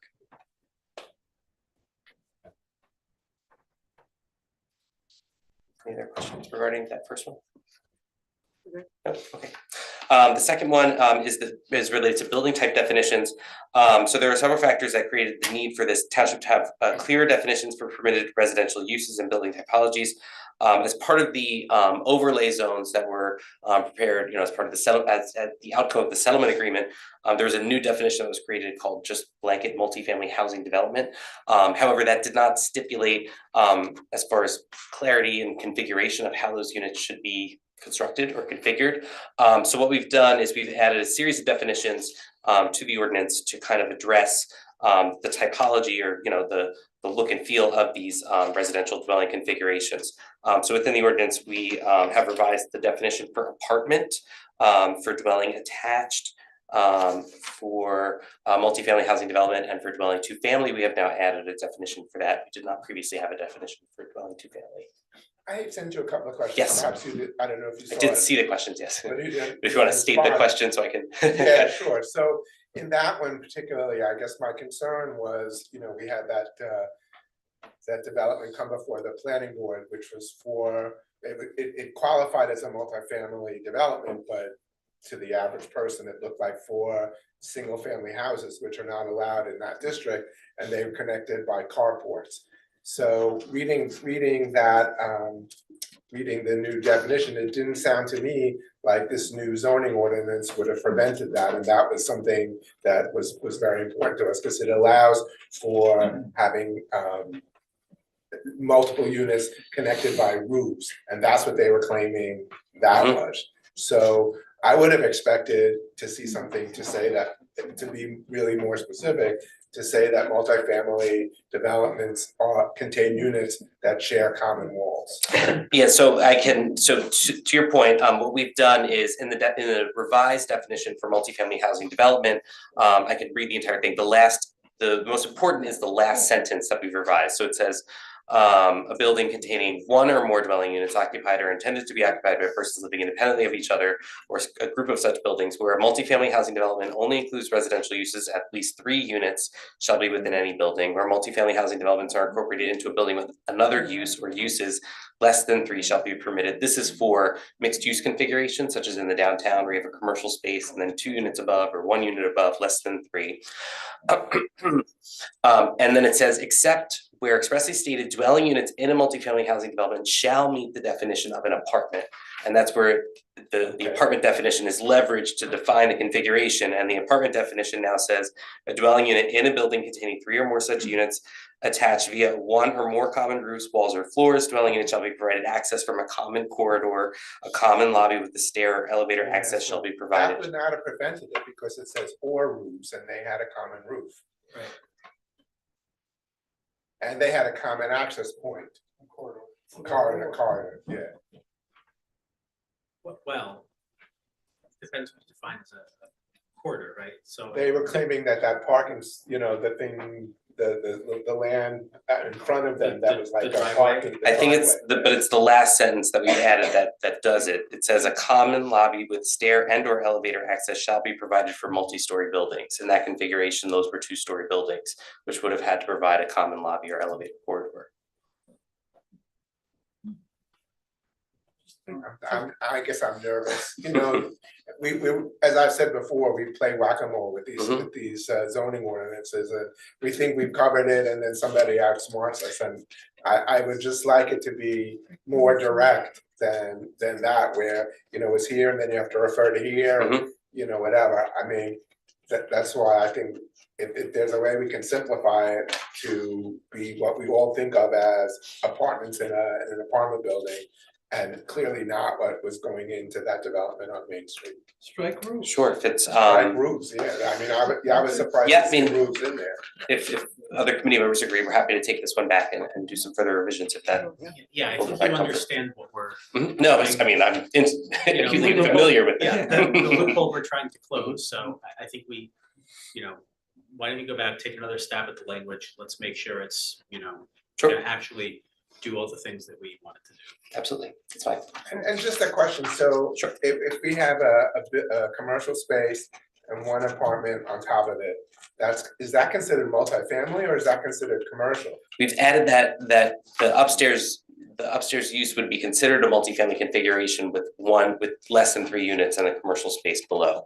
Where, because, and this gets to the fact that the B4 zone permits multifamily housing developments as a permitted use, and rather than modifying the permitted uses in the zone to now add apartment or add other unit configurations, we're just amending the definition of multifamily housing development to cover those types of configurations of less than 3 units. I think we need to think about what we're letting it, let's just give that some more thought to make sure we're not letting something in that we don't want to be letting in.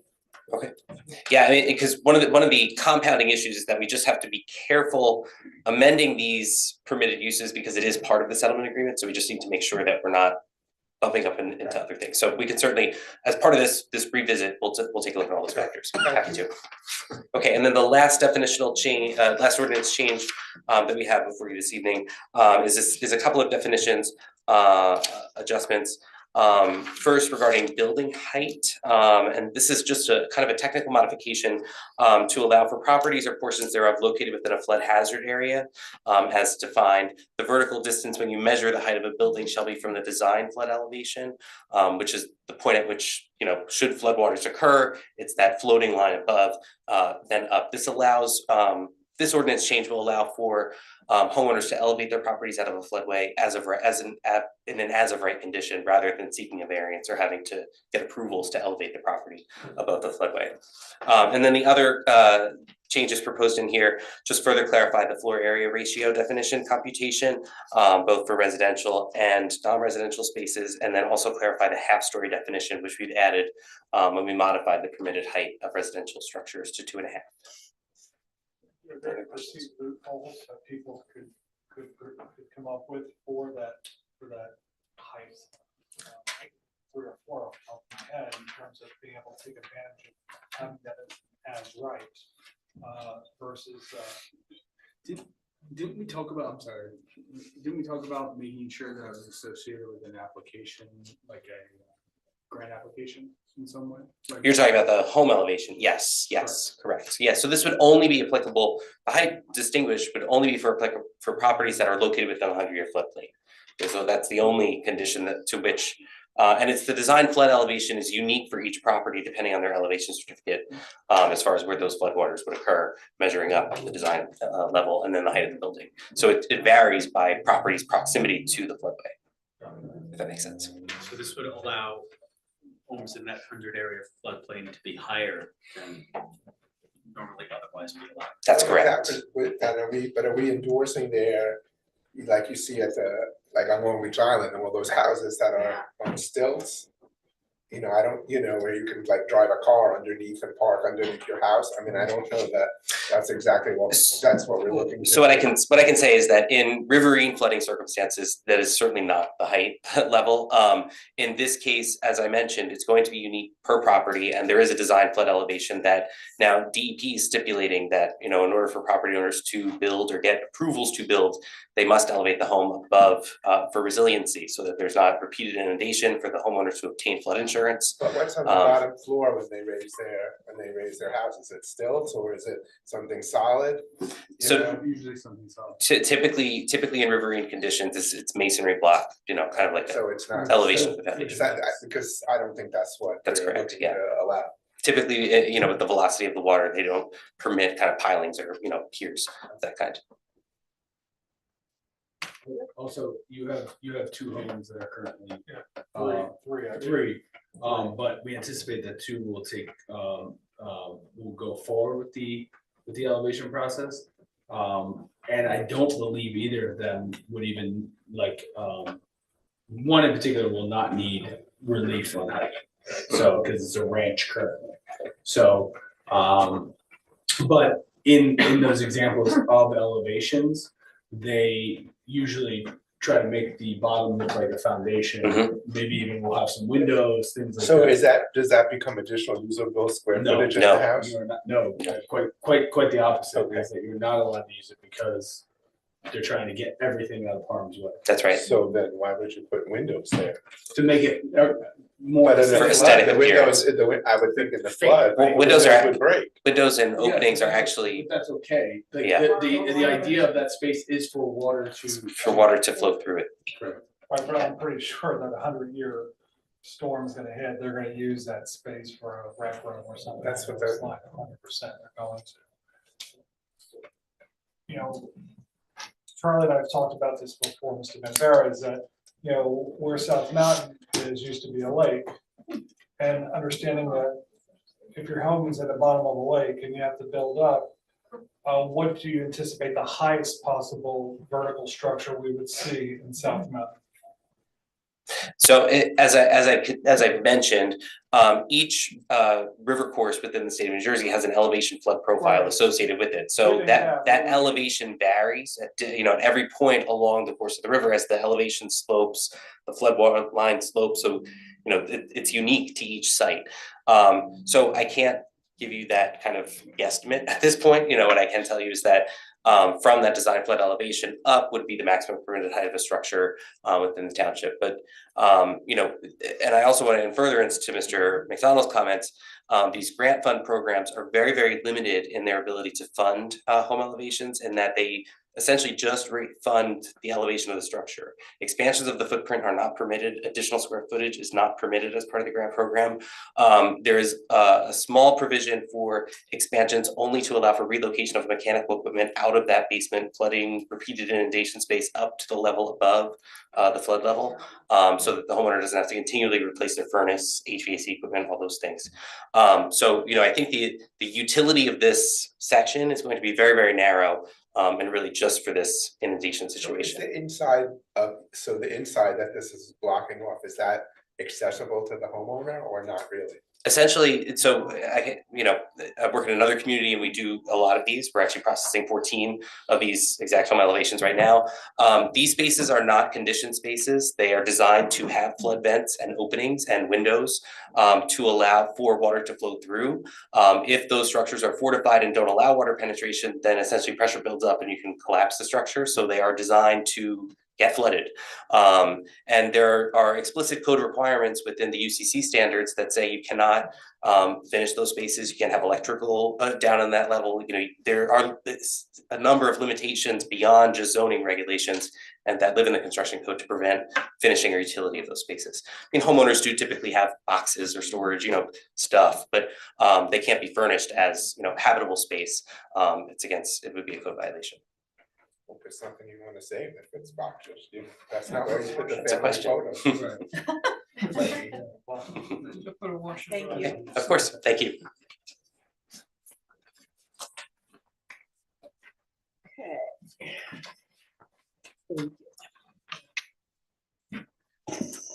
Okay, our final public comment.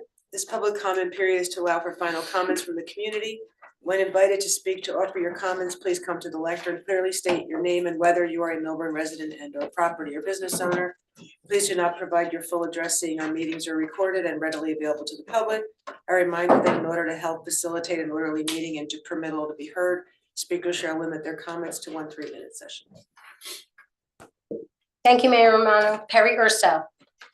As you may know, I'm a commercial property owner representing 5 properties located outside the downtown business district and the township's redrawn Main Street, New Jersey designated boundaries. For years, I've been in touch with my fellow property owners in the Upper Milburn Avenue district, who, unlike me, have been silent about their criticism of Explore's founding ordinance, activities, or lack of thereof on our behalf.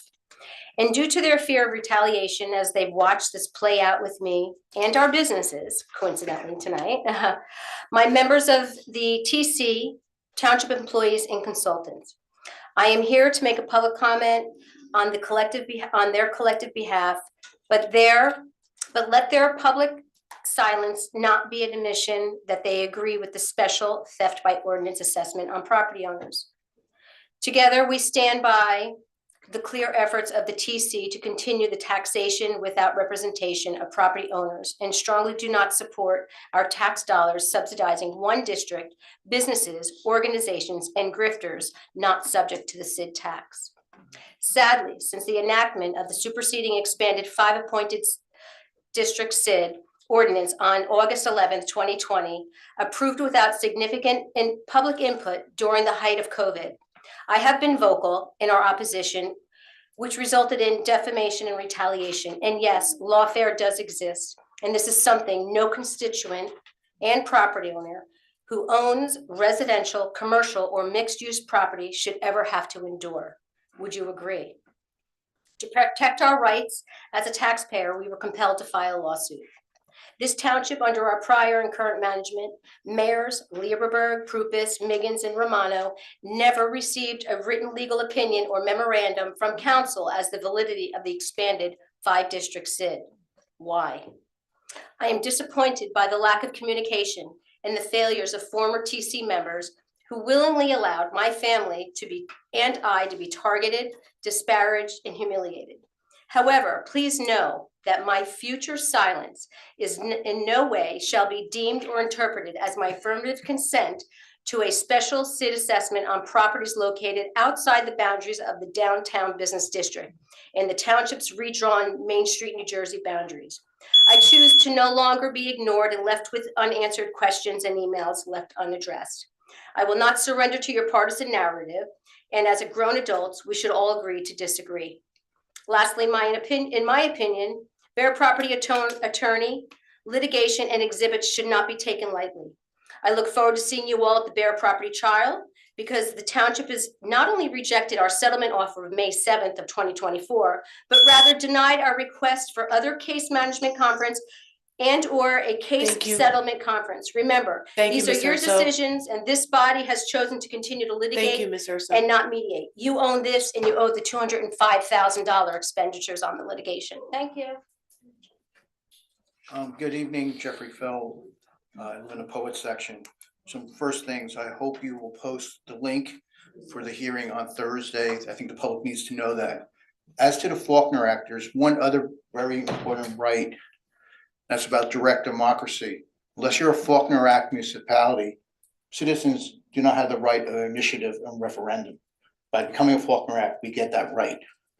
For Charlie, Orange has passed a bond resolution, a bond ordinance to repair the dam up at the reservoir. But it's interesting, it's under the Qualified Bond Act. And when we're talking about exempt municipal ordinance entities, we need to really look at all these benefits that we've been subsidizing going forward. As we began this evening with the fees, really understand it, you need to look at the retention agreements. And through OFRA, I was able to get the retention agreement of the municipal attorney and the bearer. And you need to look at section 2.1 and 2.4, because there's the town tells the consultant, the attorney, that there will be one person that will give him written instructions as to what they're going to do. Now, earlier this evening, we heard that the mayor resigned from the Democratic Committee chair because of workloads. Prior to that, I was asking, I don't know how many times up here, do you ever get an opinion whether state statute prohibited a chair of a local party from serving on the local assistant board? I think I know how to read. There's a prohibition. To quote Judge Judy, stop pissing on my leg and tell me it's raining. This is where we're going now. When we started this evening, you tried to attack me about the fees. Bell versus Milburn. Can you put a price on getting the right to speak before you take official action? Why didn't you mention that your municipal attorney did not file an answer and I got a ministerial default against the town and all the council members? The issue in that case is whether we had a fundamental right to be heard before official action. No one's answered that question. You said, well, you filed a no tort claim, constitutional, and you found things. I filed one that talked about the fair share, the 9 Main Street settlement, and you relied on the opinion of Buzak. 4 months later, we know what Judge Gardner said. I never told you you couldn't tell the people the terms. We had to stop. Mr. Cohen, when you talk about the facts, you better go back to what happened on September 17, 2021. Two things happened that day. First, Judge Thank you, Mr. Garner Feld. shut down the municipal attorney, and the Thank next you, thing is Mr. Judge Feld. Moore. Thank Shut you. me like you, shut me down. Thank you. Hi, Richard Seibert. I'm a Melbourne resident. I'm gonna make this quick. So today, I got to watch Marco Rubio sworn in as the new Secretary of State, the 72nd Secretary of State. And he made 3 promises. And these are the 3 questions that he asks before he makes any decision. I'm gonna say this twice for everybody to understand. These are the 3 questions he asks before anything is done. Does it make us stronger? Does it make us safer? And does it make us more prosperous? And those 3 questions, do you remember what I just said? So those 3 things, before you make any decisions, ask this question. Does it make us any stronger, the town? Does it make us safer? Does it make us more prosperous? I like that. Makes things simple for me. Thank you. Thank you.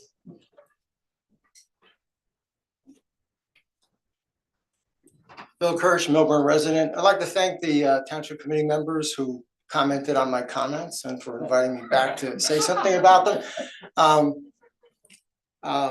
I guess they say that when you have to explain a joke, it means it's really not funny. So I guess that applies this time, right? Let me make this clear. What I was responding to, first of all, was that I observed a lot of campaigning today, more than usual, from us in the audience, really. Thankfully, not from the committee people. And so my response was really in saying that how ridiculous it would be to support a business or a vendor on political terms, instead of on the quality of their food, the quality of their service, you know, how they work, whether it was a restaurant or anything else. So really it was the opposite of how it was interpreted. And I think that maybe shows there was something that was possibly ill-advised or ill-timed. And I'm grateful for the person who very powerfully pointed out the way they heard it, because it allows me to give this explanation in case there could have been somebody else. If there was one person who heard it that way, then it's good to have an explanation. And there apparently was at least one. So I thank them for pointing that out. There may have been others, and I hope I made that clear that really was the opposite of the way it was interpreted. Because certainly myself, for instance, I'm not going to give up going to one pizza place in Milburn because of any kind of perceived politics. Believe me, the pizza is much more important. And really, whether it's pizza or some other food or a roofer or a driveway person or anything else, that goes as well. So thank you for your comments, and that's really what I did mean. Thanks for the opportunity to explain. Thank you.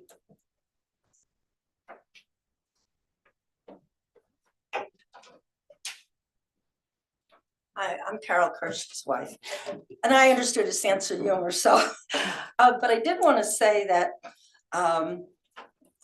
with the exception of the time of the pandemic, I've been attending regular meetings for over 15 years.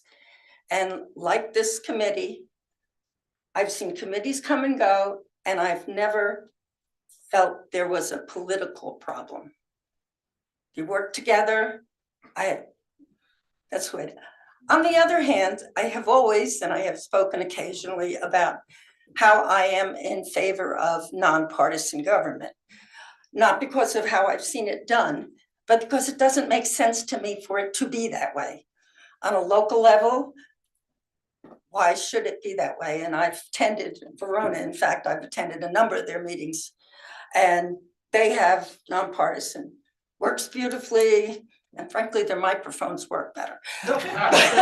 But I am very, very pleased that we will have an opportunity in November to vote on a change in the government. I really think part of what we saw between last meeting and this meeting, there's been a raise in the political thing. I think we're in a political time. It's a highly sensitive time. A good reason, I think, to change the form of government so we can take that out of it, because I really feel like we don't need it. Thank you. Thank you. Very good.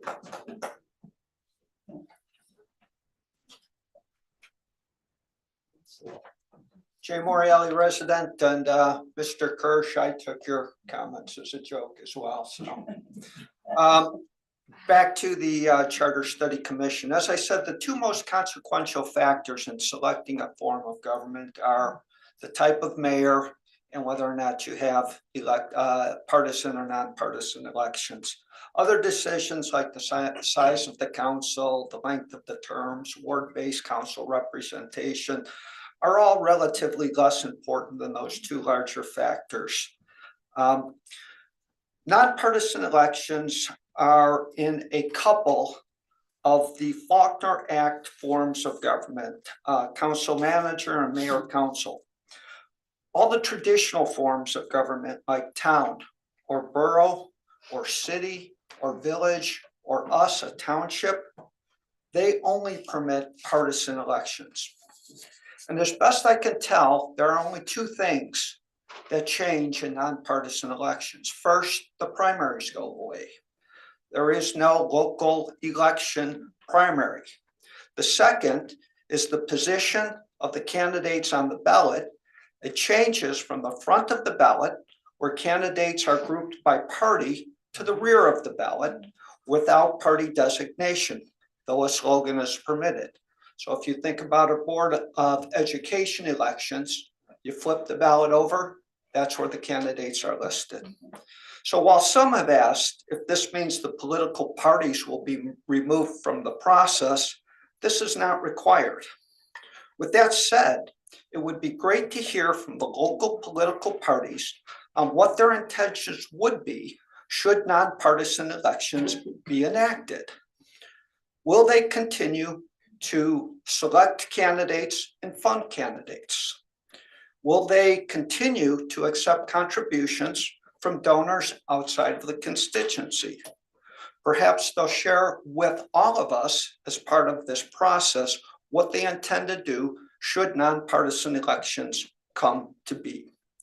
Hopefully that explains a little bit about what the important factors in selecting a form of government are and what the implications are. And thank you for your time. Thank you.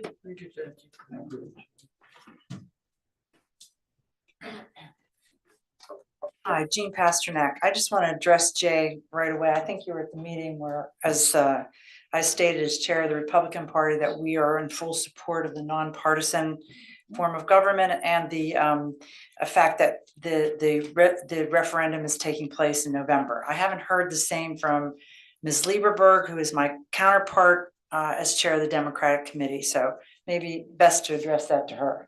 Thanks.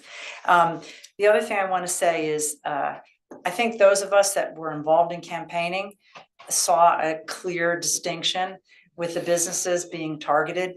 I know everything that Ben and Frank said about how they were treated with signs, with fundraising effort by one or two restaurants is true, and it does happen. So there might be a little bit of a trigger by what you said to people who worked hard and were shocked by that behavior. Okay. The other thing I want to say is you're hearing comments about politics tonight. Well, I think this comment that I just read from a nonpartisan group that's talking about overdevelopment. This man said, affordable housing mandates and overdevelopment should not be partisan issues. However, voters must not ignore the facts. The latest versions of affordable housing mandates were passed on party line votes. Trenton Democrats refused to reduce the excessive mandates, imposed unreasonable deadlines, refused to end exemptions for urban municipalities, and refused to reinstate regional contribution agreements. Several Democrat gubernatorial candidates want to double affordable housing mandates and further undermine local control. Voters need to find out where each national, state, and local candidate stands and vote accordingly. I don't think that this is political. I think it's factual, and I think people do need to be informed. And anyone trying to stop that, I'm very concerned to hear, because we have 5 people up here that have really important decisions to make on our behalf. And it's important that they get the support from the people who represent them in other offices above them. And I believe that us bringing that to the light of people in our community is not political at all. We're all here to try and solve problems together. I feel like we have worked well together, but things have happened. There's a past and there are facts that need to be shared. So if people are running for office again, or if they're being involved in this, I think it's important that we know the facts. Thank you. Thank you.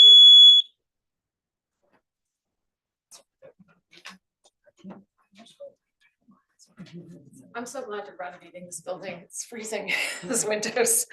I'm very excited about that. I had a couple things for Grant and for Alex, actually. So going back to all the overdevelopment, I do have a lot of concerns about the high centers being part of this issue. So Alex, I sent you guys all a email of the questions that I had from December 17th. So my apologies for delaying it. I just wanted to make sure it was thorough.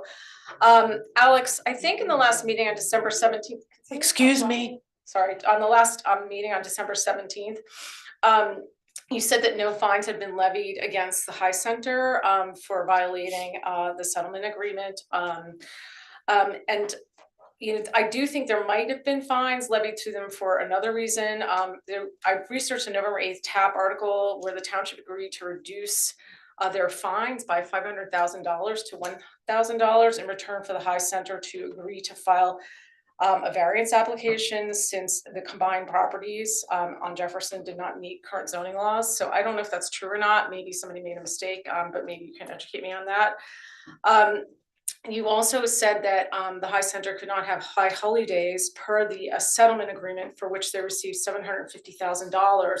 But over the past few years, a rabbi requested a dispensation for this and it was granted. And I did want to understand, did Ms. Lieberberg, who signed the original agreement, did she grant that, or was it a committee vote, or was it just he called up somebody in the township and asked for that dispensation and it was just given verbally? I really want to understand how that was done.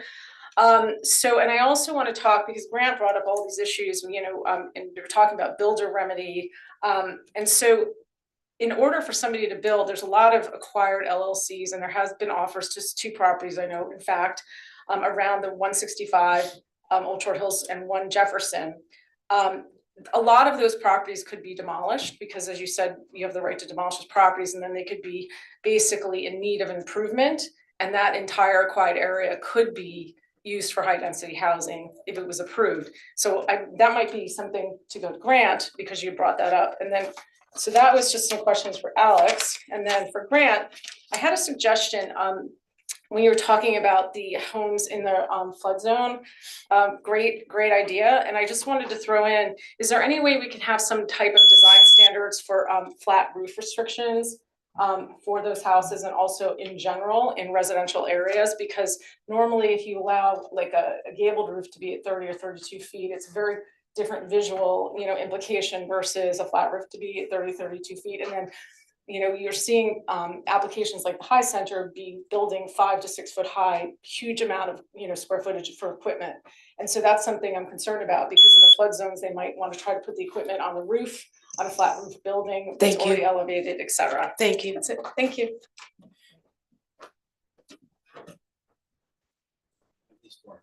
Okay.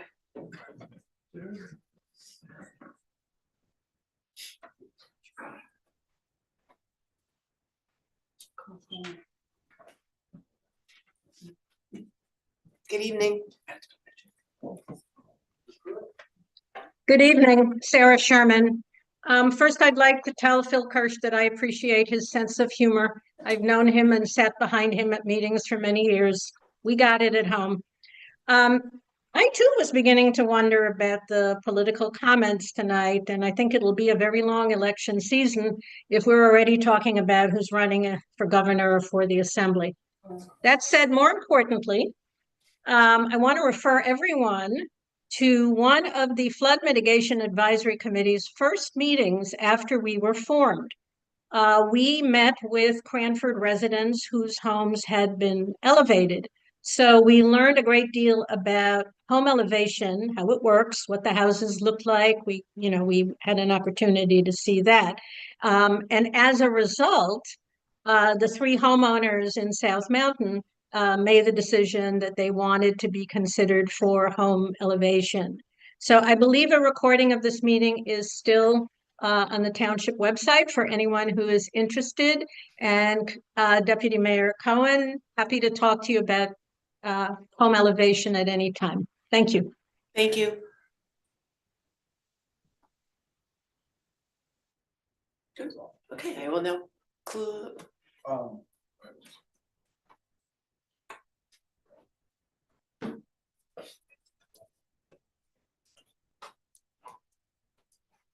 Eric Osterman again, longtime resident. It's come up during today's meeting that a reminder that our mayor previously endorsed Mikey Sherrill, as did Mr. Cohen, and just curious why you might have endorsed Congressman Sherrill for governor in light of these affordable housing issues. Thank you. I will now close public comment. Would anyone like to make any final remarks?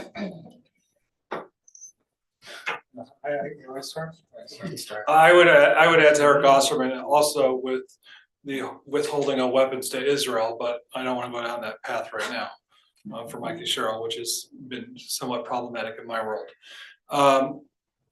Just a comment to Carol and Phil and to Sarah Sherman. Completely agree. Starts today to eliminate any appearances of impropriety. I'm glad you guys backed the nonpartisan. I think it sets a very bad precedent, and it'll be discussed on Thursday. So you may even want to come on Thursday, having the head of the Democratic Committee be up for the chair of the Special Improvement District. Like, it should not be, in my opinion. I think it's somewhat apparent, but I appreciate all your support. Thank you. Deputy Mayor, would you like to? Yeah, I would just like to thank Mr. Morreale for explaining, again, explaining what's up for grabs in the election. But I do want to say that in addition to his, his finding out who supports it and who doesn't, and I would hope that he does find that out from both party chairs. The other questions that he asked are even more important. The ones that were not answered, which were, what will you do if this passes? So will you continue to select candidates? Will you accept contributions from individuals who don't live in town, those kinds of things? And we have not heard an answer to those questions. So there's more than just saying, I support it.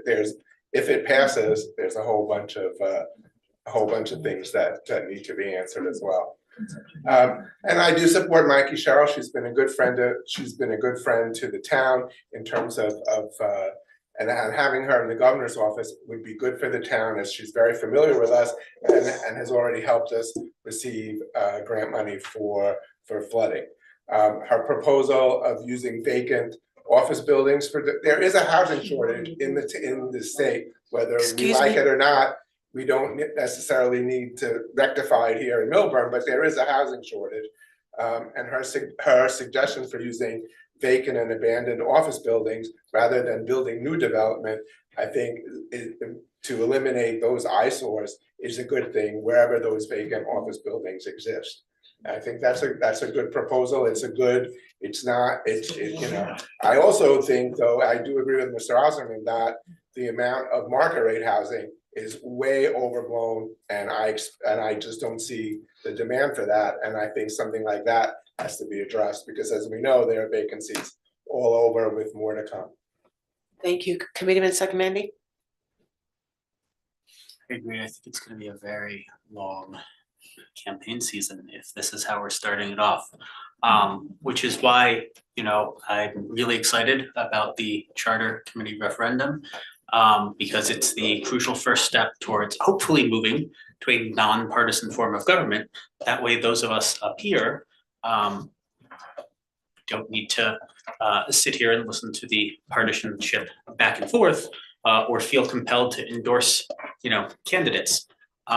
So with that, I would just like to thank everyone for coming out, and I do hope in the future we can focus more on the local issues that are affecting our town. But it's free speech, so say what you want. Thank you. Committeeman Cosgrove. Yeah, just a thank you to Jay Morreale as well for all the work he's done on that part of the system. Mr. McDonald? Mr. Cantor? Yeah, I just have two quick things. So I know the question was asked, and I don't think it's appropriate for campaigning from the dais. So, and I also don't think it's part of public meetings. So I know they were asked why they support it. And from the public, you have your First Amendment right. You certainly can criticize anyone up here for who they endorse for governor and issues, but this dais should not be you put him in a spot where he was campaigning for a certain candidate, and as the election continues, I don't think that we should be campaigning from the dais for any particular candidate. I also don't think it's appropriate. I'm not saying you can't criticize anyone on the dais for their statements they made about any candidate. So it was appropriate what came from the dais. You know, I think he responded to a question, but I don't think we should continue to have a gubernatorial debate from this dais. I don't think it's appropriate for our meetings. I would just like to address one thing. It was stated that, and again, I'm taking no position on anyone's feelings on it. I want to try to just be really clear what the law says. Of course, a chairperson can sit in an elected position on a dais, whether they're Republican or Democrat. Republican chair people and Democratic chair people serve in every capacity, elected officials, and often it's common when you have a strong elected official, they are the chair of their party. I mean, I think our senator is the chair of his municipality. I think there's a congressman in Monmouth County. I think a lot of mayors are their chairperson. I'm not saying it's appropriate for Milburn or not appropriate for Milburn. I just want to say that it's not a conflict of interest, and at no point in time was she in a conflicted position. We do have partisan elections. You know, you have a Republican, a Democrat, a Democrat, a Democrat, and a Republican. Despite the fact that they're chair or not, we all know that they have a party. So there was no legal conflict for the mayor to also be the chairperson, or for many of our county commissioners to be the chairs, or a senator. I don't think our assembly people are, but I think that, you know, it's not a conflict. It just isn't. So it's not P. It's actually, she doesn't have, I don't forget the comment was something about with your legs wet, but she didn't have a conflict. Thank you. May I have a motion to adjourn? Second, thank